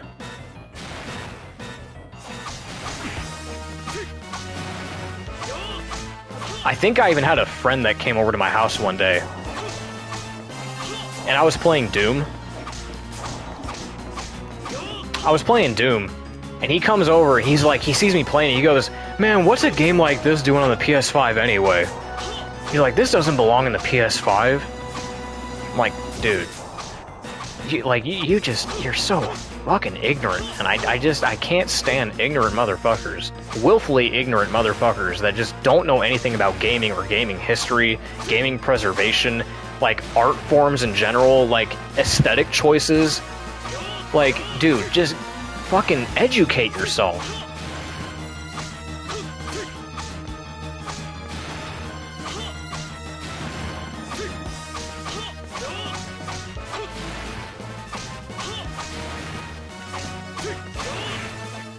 Yes, just keep going back and forth. Yeah, just keep doing that. Keep doing that. That way I don't have to deal with your other stupid attacks. No, I said keep going back and forth.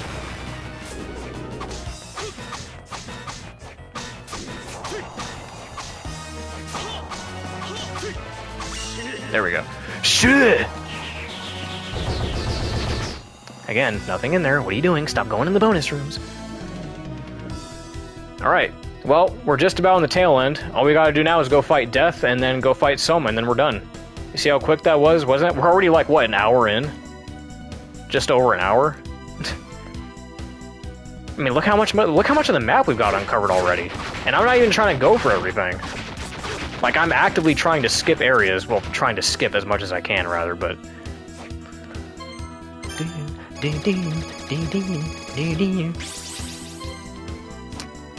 I hate how they put the warp room so far away from here, man. Like, you guys couldn't have put a warp room at least a little bit closer to the throne room? You're gonna make me go all the way back down to this little bottom area real quick? I gotta walk past all this fucking bullshit real quick. Gotta walk past all this nonsense.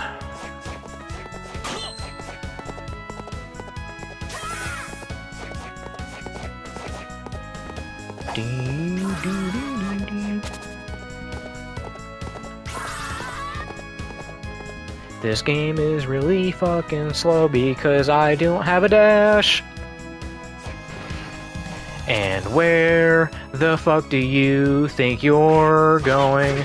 Where the fuck do you think you're going? And what the fuck are you eating shit for? No, and now you're dead. I did save again, didn't I? I think I did. I'm pretty sure I saved. I hope I did.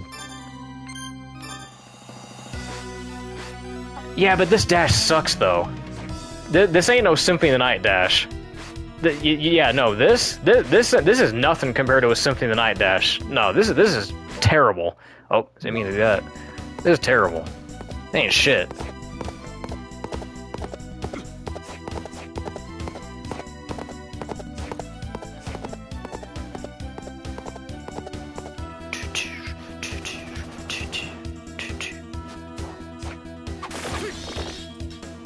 Now we have to do that again, 'cause you just died to that weird looking enemy, and now you have to go back and try again.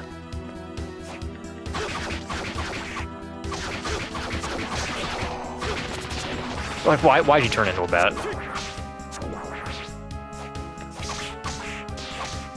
Stop it!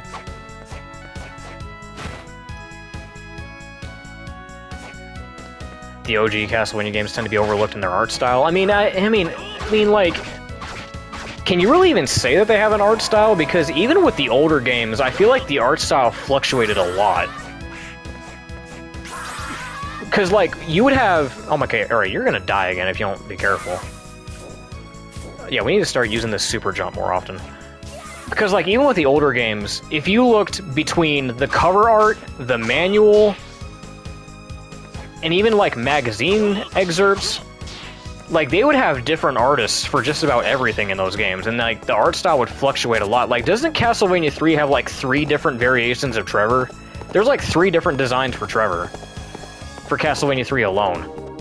Because, like, his cover art by Tom Dubois, he has, like, gold armor, and he's got, like, blondish hair, doesn't he? And then you look at, like, the manual designs, and he's got, like, brown hair, he looks more cartoonish. Or is it and they even differ between the Japanese versions too, don't they? Well, I mean, that's what you should have said. So you should have just said game design. You should have said that like they're basic designs. I thought you were talking about like art style. Tom DeBois, what is this? The Boondocks? Yeah, I know. I've made that joke before.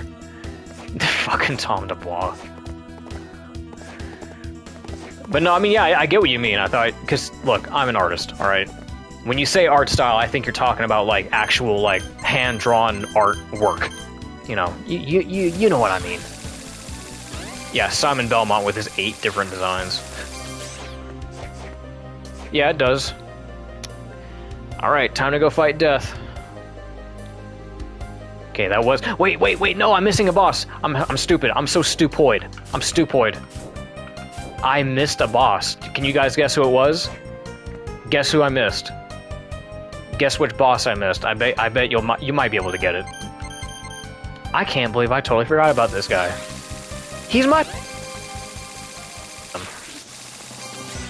I fucking missed somebody.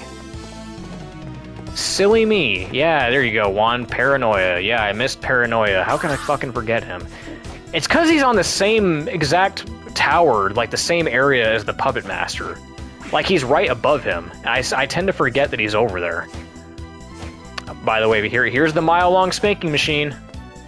Yeah, I made a video about that on my channel, but I got that stupid SpongeBob reference. We finally got enough people for a 7-mile spanking machine, huh? Is this where the line starts? Is this where the line starts? Come on, hit it.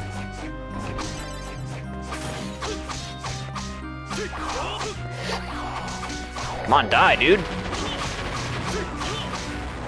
Yeah, no, we definitely need to be level 30 by the time we get there. There's no way. Because Soma's gonna kick our shit in if we're not ready. That fight's a little tough.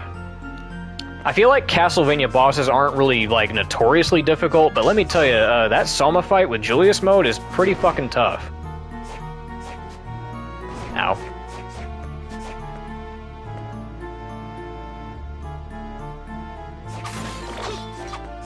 Well, I have to assume that they were trying to trick Soma because that's his this is his playthrough. Julius mode is just a bonus character, so I have to assume that they're trying to trick Soma, which leads me to believe, and it leads a lot of people to believe, that Soma secretly has eyes for Yoko. Because why would they use her as, like, a way to, like, seduce him, right? Anyway. Can we one-cycle this? Nice, we did it. I love doing that. Oh, that felt good. Now comes the real fight. I wonder how this guy would have sounded in English. He sounds like he'd be like a Buggy type character, like he'd be voiced by fucking Mike McFarlane. Ah, fucker. He'd sound like Buggy the Clown. Get ready for my buggy ball!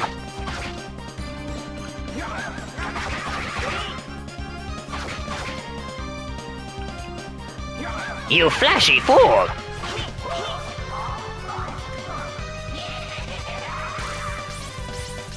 God, dodging those sucks, man. Oh, well, you know what? You know what I should have been doing for that? I should have been pause scumming for that. Where you do this. Where you just do this a bunch. I could do that. I could do that for that fight. Because that'd be really helpful for those stupid lasers.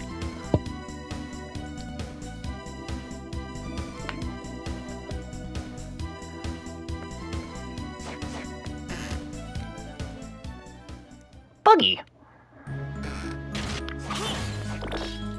Just gonna ignore all you. I really shouldn't be ignoring them, because I need the XP.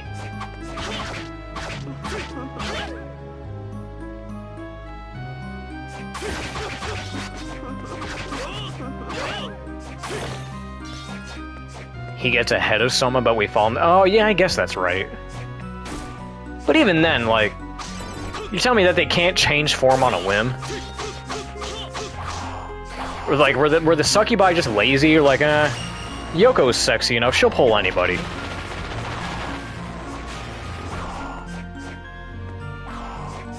Stop talking about other people's balls. What, you don't like talking about Buggy Ball?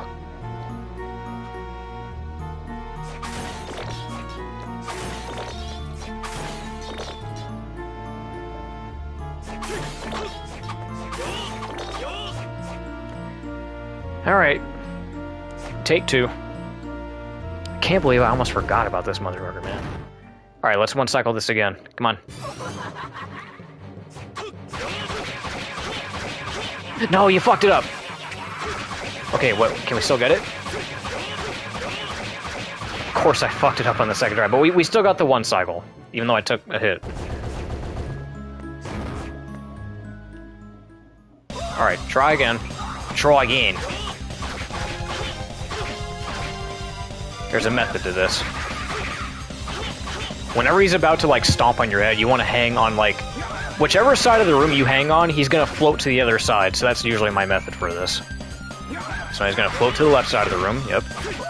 So you can anticipate where he's going. Alright, let's see, where are these lasers going? Okay, that's going... Not like it's gonna matter, you know what? Let's pick Julius, that way I can at least slide under this shit. Oh, that's horrible. Okay, that's fine. Alright, well, maybe we don't need to do that. Yoko is a sleeper Kojima drawing. Well, I mean, she was a Kojima character first and foremost.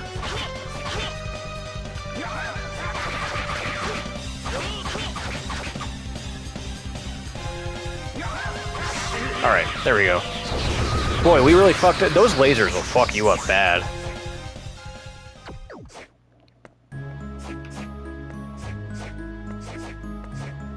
We also have Dragonfly Chronicles Iris. You know, I'm really disappointed that Ayami Kojima never drew any, like, she never drew a portrait for Death in that game. Even though he does talk to you. At, like, the very beginning, at least. And then when you fight him, he goes, "Face me, boy!"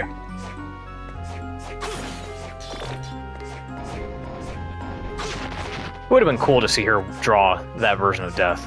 But, you know, whatever. Look, it's the harem room. Bye. Sorry, gals, Alucard's gay. He don't got time for that. Ain't nobody got time for that. Alright.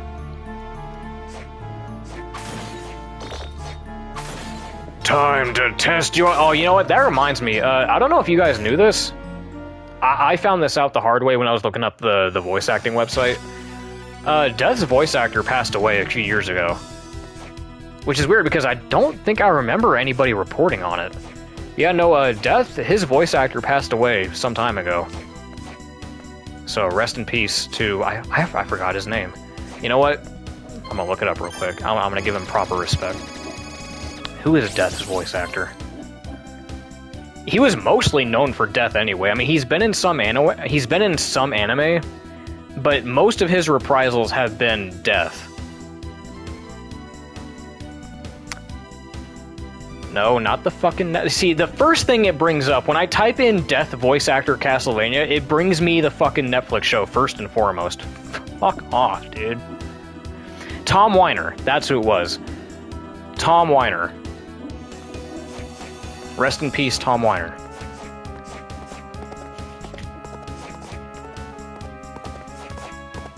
God, yeah, I hate that shit, dude. When I'm trying to look up something Castlevania related, it always defaults to Netflixvania, dude. Like, dude, stop. Like, I know why I'm here. You are not gonna fuck me like this. Anyway, speaking of Death, now we're gonna go fight him. Maria's VA? Which one? Which one we talk about? We talking about, the original one? Like, the original PSN? The PS1 version? Or we talk about, like... And, like, which one are we talking about? We talk about, like, young Maria, teenage Maria? Gotta be a little bit more specific than that.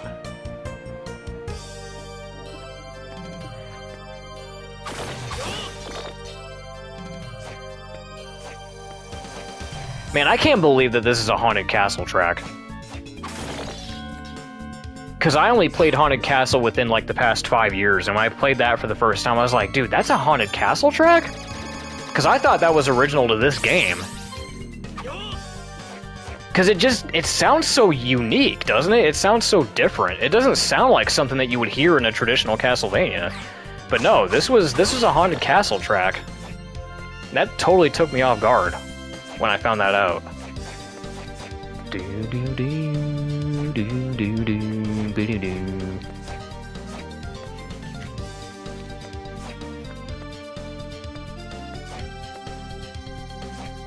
And yeah,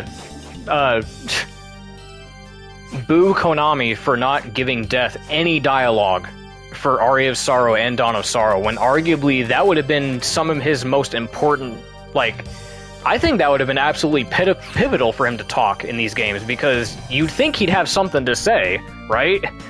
Considering that we're literally playing as the reincarnation of Dracula, you'd think the motherfucker would want to say something, right? Nah, he's just on site, I'm gonna kill you. I ain't got time to talk.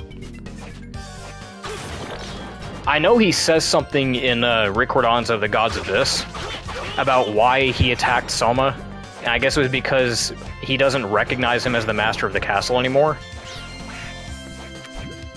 But, like, dude, you could say something, bro. You were Dracula's right-hand man. You don't have anything to say?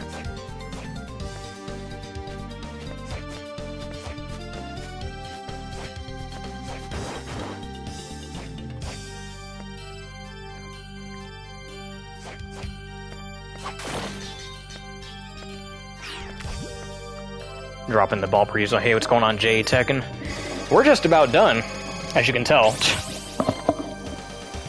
About to fight Death, and then we're gonna go fight Soma. Yeah, I kind of just did this stream as an impromptu thing, both as a honor to Shitaro, Curry the Kid, as well as just so I can talk about the new Castlevania trailer that came out for Belmont's Curse. So, about Belmont's Curse and the state of play and other stuff, but yeah. Oh, ouch. Actually, you know what? Let's, who would be a good choice for this fight? Again, I'm really missing the slide kick with Alucard, but... Well, we're just... Actually, who does more damage? Who does more damage here? Okay, Julius does. But, I mean, at the same time, Alucard has the attack cancel, which, I mean, kind of evens it out. Fucking ouch, dude. I need to back up. Yeah, no. Back up! Holy shit.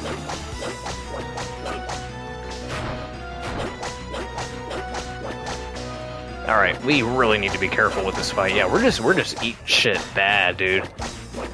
I feel like if we did take our time with this playthrough and did try to explore all the areas and actually fight every encounter we got into,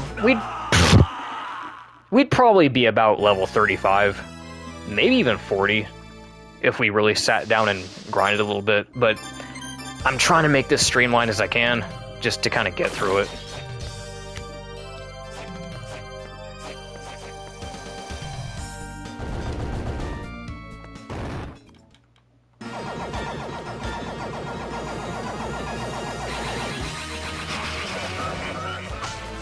You know, I'm just gonna keep doing this.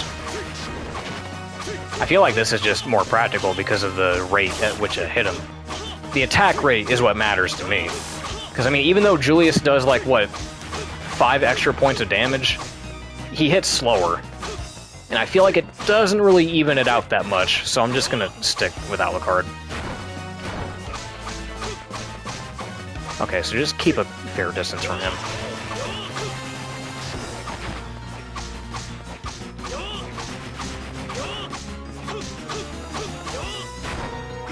Oh, that still hit me?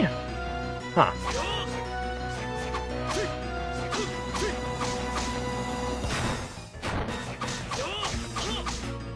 Oh god. Ah, of course that still hit me. I knew that was gonna hit. Alright, get down here. But bro, what is with the bosses leaving the room? This is the second time that's happened this stream. First Gurgoth, and now Death wants to leave the fight? What is going on today? Do I offend? Whenever he does that attack, by the way, that move that he just did, he says something, and to me it always sounds like he's saying jump. Jump! Like, I know that's probably not what he's saying, but whenever I hear that move, that always kind of helps me to tell me what to do, so I'm like, oh, he says jump, so I gotta jump.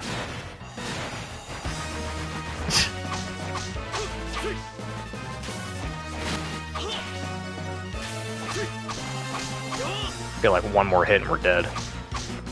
1 or 2 hits and we're dead, so I need to be really careful.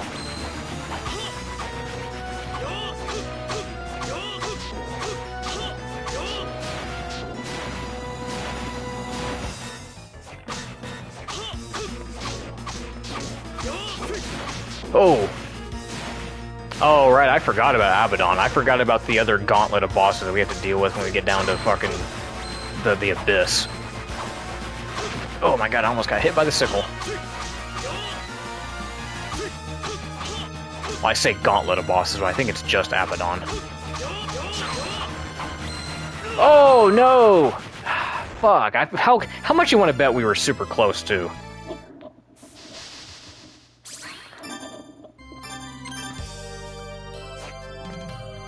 We were probably super close to beating that guy, too.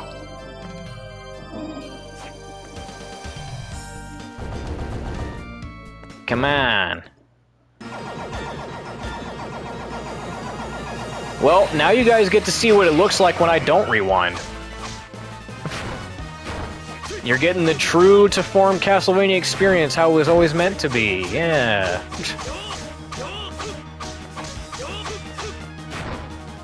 God, I can't believe I dodged that. Right, get to the other side of him, that way he doesn't do it again. It's a gauntlet because you have to fight death several times before he gets him. Yeah, I guess.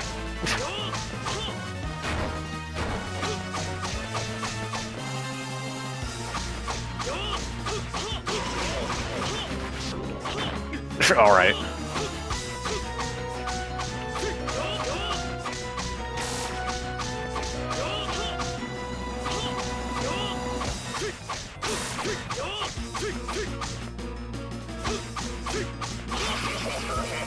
Alright, bring it on. Face me, death! So I was about to say, I got lost for a second. I was like, which one did you send out first?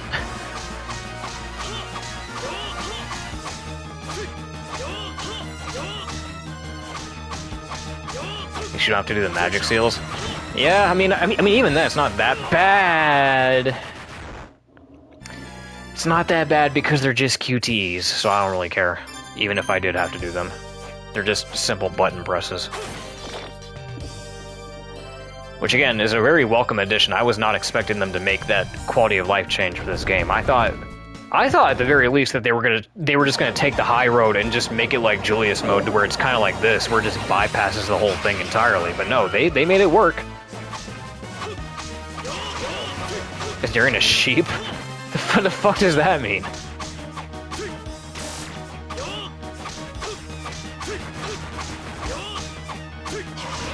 Sheep or a goat?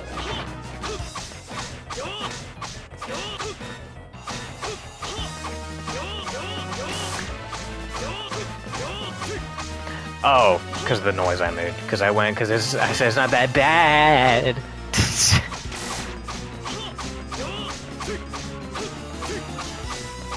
Come on, die. Or get to your second phase already. You big purple motherfucker.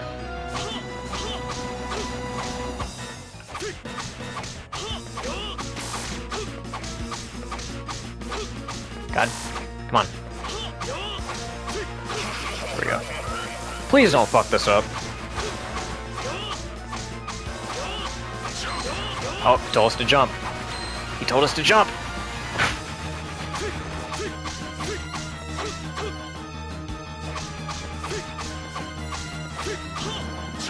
Nope, told us to jump again. Alright.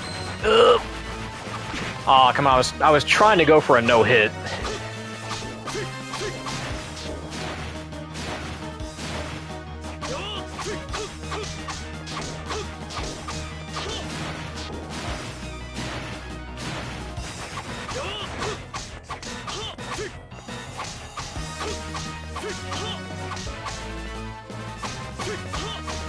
You can pre-order it? I know the wish lists are open, and I know that you can pre-order it from Best Buy and Amazon, technically. But I don't think I can pre-order it off the PlayStation Store as of yet, I don't think. Because it's still on wish list, as far as I know. I have it wish listed right now. But pre-order, don't think that's going to happen just yet. Oh my god. Oh my god. Dude, would you please die already? No, I don't want to jump again. I hate this move.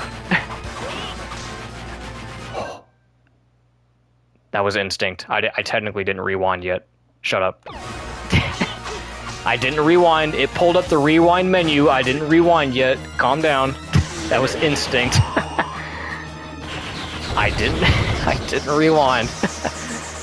I mean, couldn't you blame me, dude? Look at that. If I died right there, I would have been like one or two hits away from killing him, dude. That would have been such bullshit. It's fine, Juan. I didn't rewind. Calm down.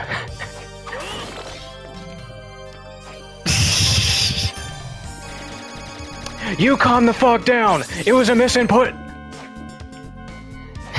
It was a misinput. Okay.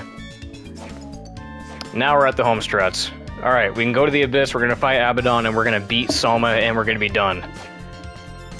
And then maybe one day we'll come back and do a proper, like, an actual, like, 100% Julius mode playthrough. I would like to do 100%, but I'm always... With this game especially, doing the 100% kind of sucks, mostly just because of that one stupid fucking room. I hate the puzzle room, man. I hate it. I hate that stupid slide puzzle room. It ruins... It ruins my desire to do any 100% run of this game because of that stupid puzzle room, but whatever. Why am I fighting you? Oh, probably for the XP. Duh. Stop it. You gonna come down here? No. Okay. Patience. You know what? Whip time. Wow, I can't even whip them with one hit. God damn, Julius, you're weak. Maybe this is Alucard mode. Like, I don't know why they made it that way. Why did they make it to where, like, once you're halfway through the game, Julius's attacks just fucking suck? Like, legit, dude. Like, why? This is his mode, damn it!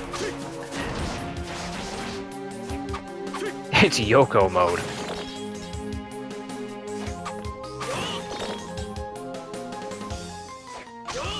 Oh boy.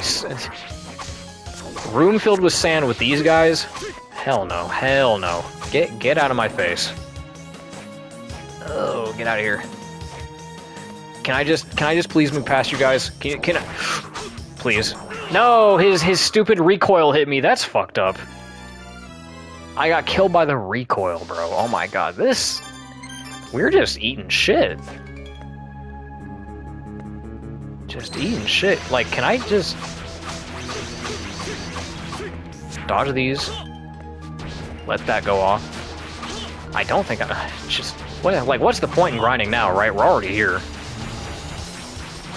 What's the point in grinding now? Oh, so suddenly Darian wants to grind for XP. He had the whole fucking game to grind. What am I, chopped liver?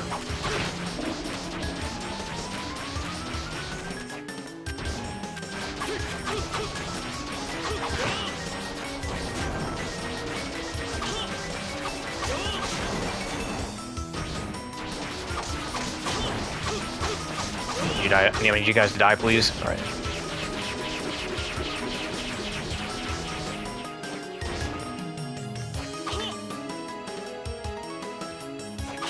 What if this is Aria of Sorrow, Julius? Then maybe he'd be better.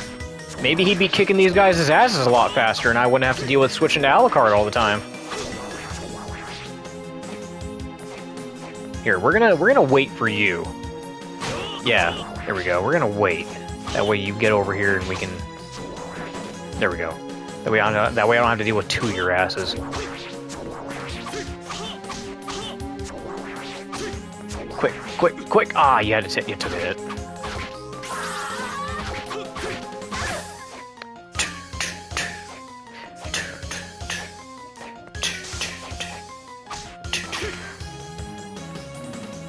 These have got to be like the funniest enemy in the game. Or at least one of the funniest enemies in the series. These flying hearts. And they only show up on a couple occasions. And never again.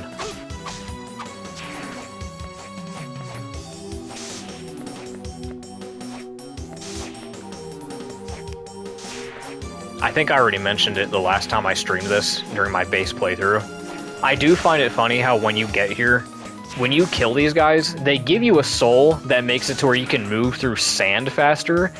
And the reason why that's funny to me is because this is the only part in the whole game where sand is located. In this one pocket, in this one area, and never again.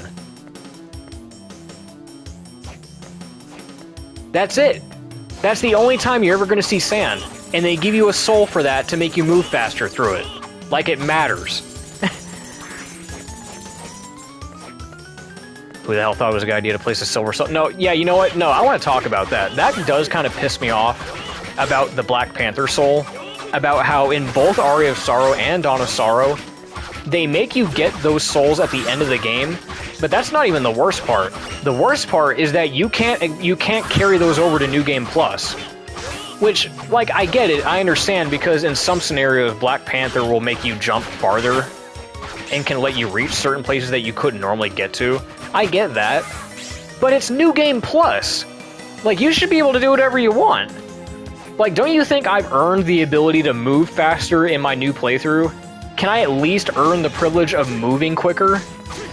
Why do you gotta relegate it to the end game, bro? And again, they probably did that because of, you know, boundary break problems. They don't want you to, like, break the game by going somewhere where you're not supposed to, which, again, yeah, understandable, but come on, dude. Let me move faster.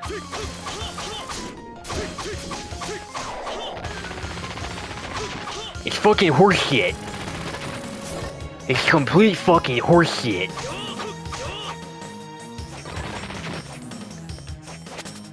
And overall, that's just my biggest gripe with this game.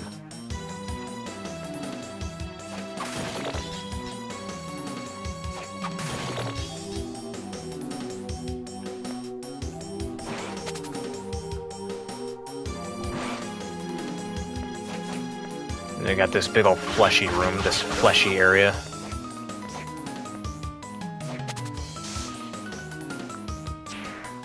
Do do do do do do do do do.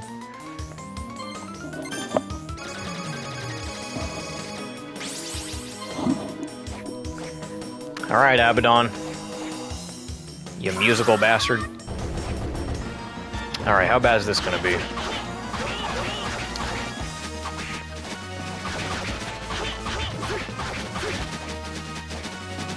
I think Julius will be good for this. Okay, yeah, no, Julius is good for this. Alright, we'll stick with him.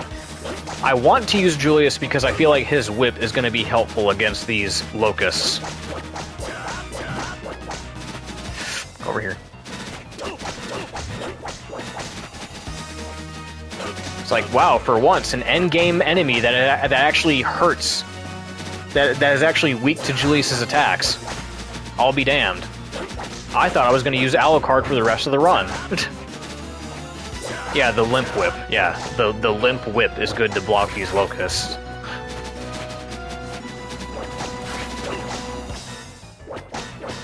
Stop. Quit hopping around.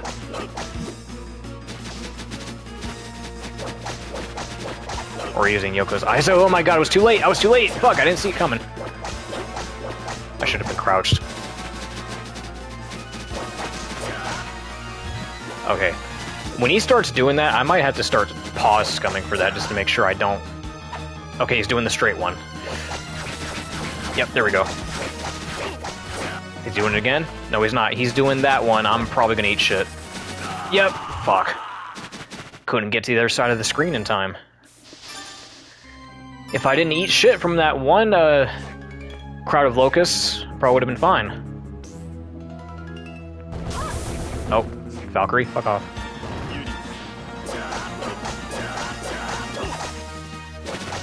There we go. That's what I like to... That's what I like to see. A nice big smile.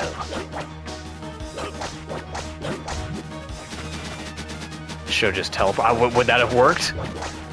And you also got to think, I'm panicked. I didn't think of that in the moment. I didn't think of that in that specific moment. I panicked. I didn't think, oh, quick, turn into Alucard and then do my teleport move.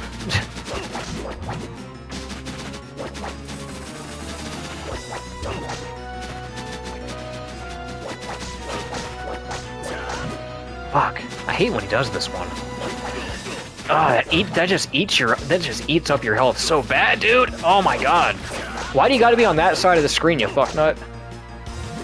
Oh no, alright, quick. Dude, why? I'm dead. Dude. If he wasn't on the other side of the screen like that, then... Because he's kind of... he's puppy guarding me.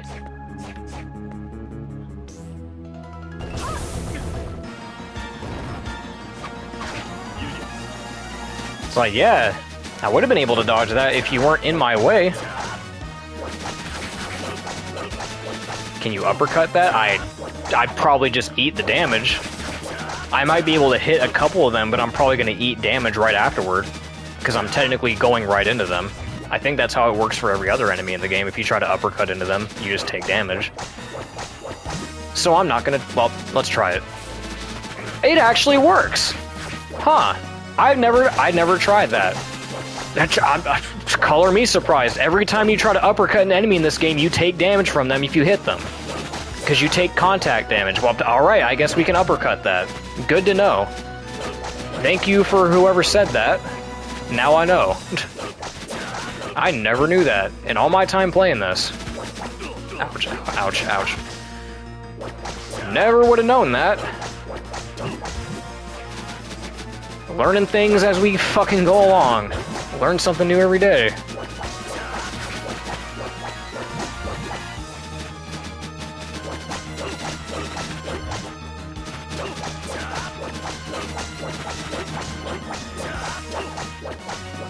Come on, dude, die.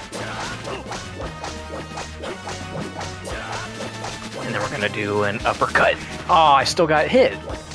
Now, how did that happen? Whatever, I'm not... Okay. Just don't worry about it. Okay.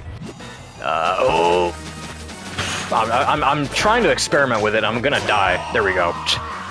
Dude, if I kept doing that, I was gonna die. Because I was trying to experiment with it, like, okay, how much can I get away with? Alright, we got it. Oh, Soma. I wonder if I should use my Eternity of Sorrow artwork for this stream. Maybe I will. Because, I mean, we're playing Julius mode. Give me a reason to use it.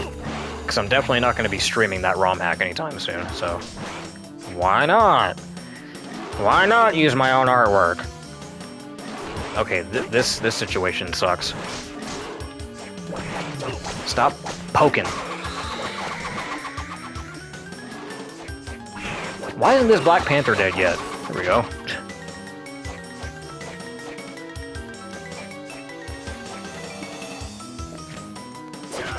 Yeah, Eternity of Sorrow was a long... That was a long-developed ROM hack that got released recently. And toward the end of its development, I was commissioned by the creator to do the cover art for it. Or rather, like, the key art for it, I guess. To advertise it. And boy, was it an ambitious project. It looks good, it looks really good, but boy oh boy, was that a tough piece to make. Self-plagiarism? What the fuck? But what if I were to use my own artwork on my own thumbnail? Ho ho ho, delightfully devilish, Darien.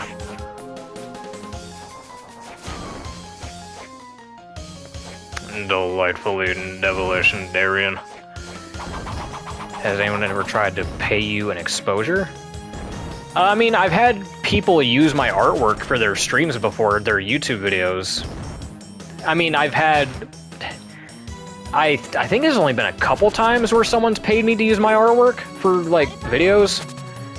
There was a point when Jupiter Climb, the speedrunner, he hired me for a little bit to do like weekly thumbnails for him, but that was very short-lived because I think he just opted to use his own thumbnails for like... He wanted to use in-game sprites because he thought the aesthetic looked better, which, I mean, I understand that. But I was a little bit dismayed because he was like... Because I thought we were going to have like a long-standing thing. Because he's like, oh man, people really like your thumbnails, people really like your artwork for my thumbnails. So he's like, how would you like to do like weekly thumbnails for me? I'm like, oh, I could do that. And it was working for a while. Oh my god. It was working for a while, but yeah, he just... One day he was like, eh. He's like, I think I like, you know, the sprite-based thumbnails a lot better. I'm like, okay. I wasn't mad at him for it. I don't disparage the guy, but, you know, it just sucks about, like, what could have been, you know? Because I think the last one he had me do, he actually commissioned me for a Yu-Gi-Oh one. He wanted me to draw Yugi, which I did. I drew Yugi for a thumbnail. Because it was like a Yu-Gi-Oh ROM hack, I think. And I drew it, I colored it, it was all finished. And I showed him it. I was like, okay, you know, business as usual. But then the stream came out, and the thumbnail came out, and he didn't use it. And I was like, what happened? I was like, weren't you going to use my artwork? That's what you commissioned me for, right? He's like, oh yeah, well, it just, you know, the colors didn't really pop the way I wanted them to, so I just used the sprites instead. I'm like, oh, okay. Yeah, so it was unfortunate, but again, I'm not upset about it. Anyway. Soma! I never wanted it to end this way, but I can't allow you to wreak havoc anymore.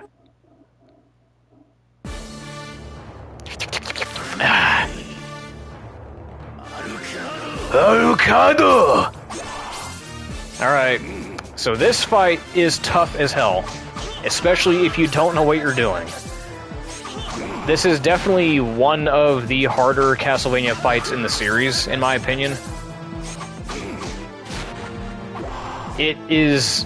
I feel like this fight takes a lot of precision timing and really knowing when to time your attacks, when to look for an opening. Because these attacks are pretty punishing. Like that giant axe when he sends out the Gaimon at you. Oh, and I can't slide. I'm surprised it didn't hit. Oh, but that hit me. Alright. But Soma here has two phases. And by the way, this big-ass portrait in the background, there's a lot of speculation about who this is. The common consensus is that this is supposed to be Matthias. Like Matthias Kronqvist, but like it looks more like historical looking, like it looks more realistic than it normally would, because he doesn't really look like Matthias, does he? But like that's like the only explanation people could come up with, because who the fuck is he supposed to be, right? Like who even is that? So most people usually just default to thinking that it's Matthias. Alright, I'm going to switch to Julius for this part, because he's going to do a lot of jumping, and it's going to require us to do a lot of sliding underneath him, so... It's clearly Walter Bernhardt. But I mean, yeah, just... In terms of, like, plot significance and considering who we're fighting, it has to be Matthias. And when you think about it contextually, and like in a meta sense, like we're in modern day, like we're in like the future, I guess. This is like the 2030s. And Matthias was born, he comes from the medieval ages. So if we're going to like reference him historically, he'd probably be referenced through a painting, right? So if, like, in-universe, if people were going to look back on Matthias Kronqvist as a person, they're probably going to look back on him through paintings, like the one that we see here. Ah, like, I can't dodge that one. Maybe I need to time it for that? Maybe, no, I'll just do this, yeah. I just don't want him getting super close is all, that's the problem.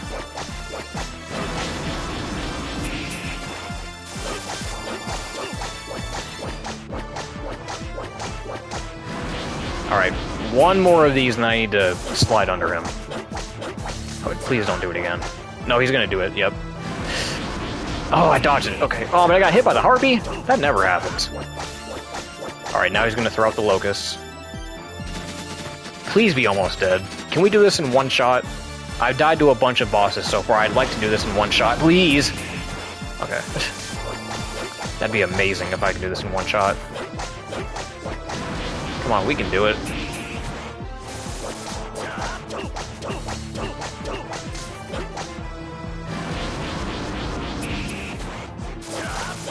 Die. End. Fucking end. No, I still got hit! What? Oh, dude. I still got hit? It didn't even look like I got hit. It didn't even look like I was in his fucking hitbox. I dodged. This is complete fucking horseshit. I dodged. This fucking buggy, glitchy ass game. This complete horseshit.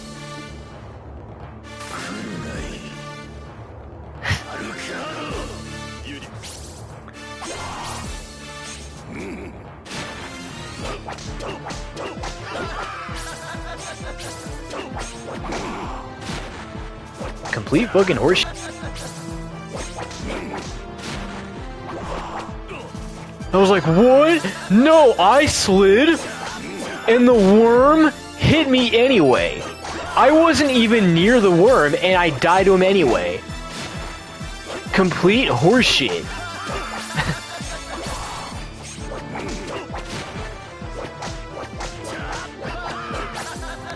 Every stream has to have me making a DSP reference somewhere. Gotta do it. Gotta do a DSP reference.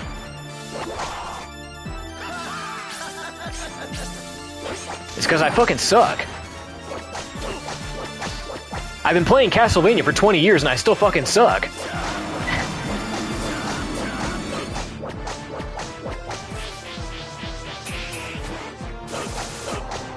No, Juan. You're not you're not gonna make it happen. We had a technicality earlier, but I made my promise and I made a vow that I was not gonna rewind for shit. No matter how much bullshit it is, no matter how bullshit the circumstances, I'm not rewinding. Oh, I'm probably gonna regret this. He's gonna hit out the locust. Quick, Alucard. Quick, hurry up. Yep, that's what I thought. Yep. Do not want to be in a corner with him in the locusts. What was that? Ouch. No, don't put me back in the corner. Oh, he's gonna put the locust again? No, bat! What? Dude, why did you switch back to the fireballs? Dude, oh my god, we're fumbling so bad. Stop. Quit fucking around. God, that was a mess. Jump. Go ahead, jump. There we go. That's the key. I need to get a little bit underneath him before I decide to slide. That's the key. I don't think you can hit these, though. Can you? I think that's another one of those things that I just never bothered trying. I don't think we can kill these locusts, I'm gonna be honest with you. I'm gonna try. I'm gonna see if that's a thing that I can do. Because if Yoko can get rid of those locusts, then that would be another thing that I never found out before. That'd be two things that I've learned this stream. Okay, we're gonna try it. Nope. Yeah, okay, just like I thought, you cannot hit those. Alright. It was worth a shot, but it didn't work. Well, yeah, you can't hit any of these. You can't hit any of these souls at all. You can't hit the Harpy, you can't hit the Gaibon, you can't hit these larvas, you can't hit the locusts. You can't hit any of them. No. That's what I thought. It probably works on Abaddon, but yeah, no, I figured that none of that stuff works on Soma. No. So I'm like, I'd have been damned if that would have gone underneath my radar. I'm like, yeah, maybe. Do I have room? Can I live? Can I survive this? Okay, yeah, just barely. Just barely. Ooh. Okay, we got a flow state going.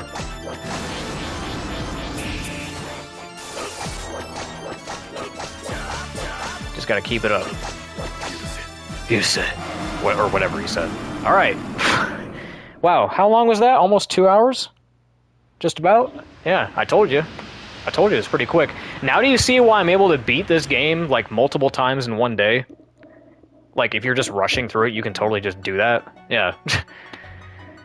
Ah, well, this is gonna be bittersweet. Where is he? There he is. Chief Program Shitaro. Rest in peace, my man. Player Program, Curry the Kid, yep. Rest in peace, legend. Castlevania is definitely not going to be the same without you.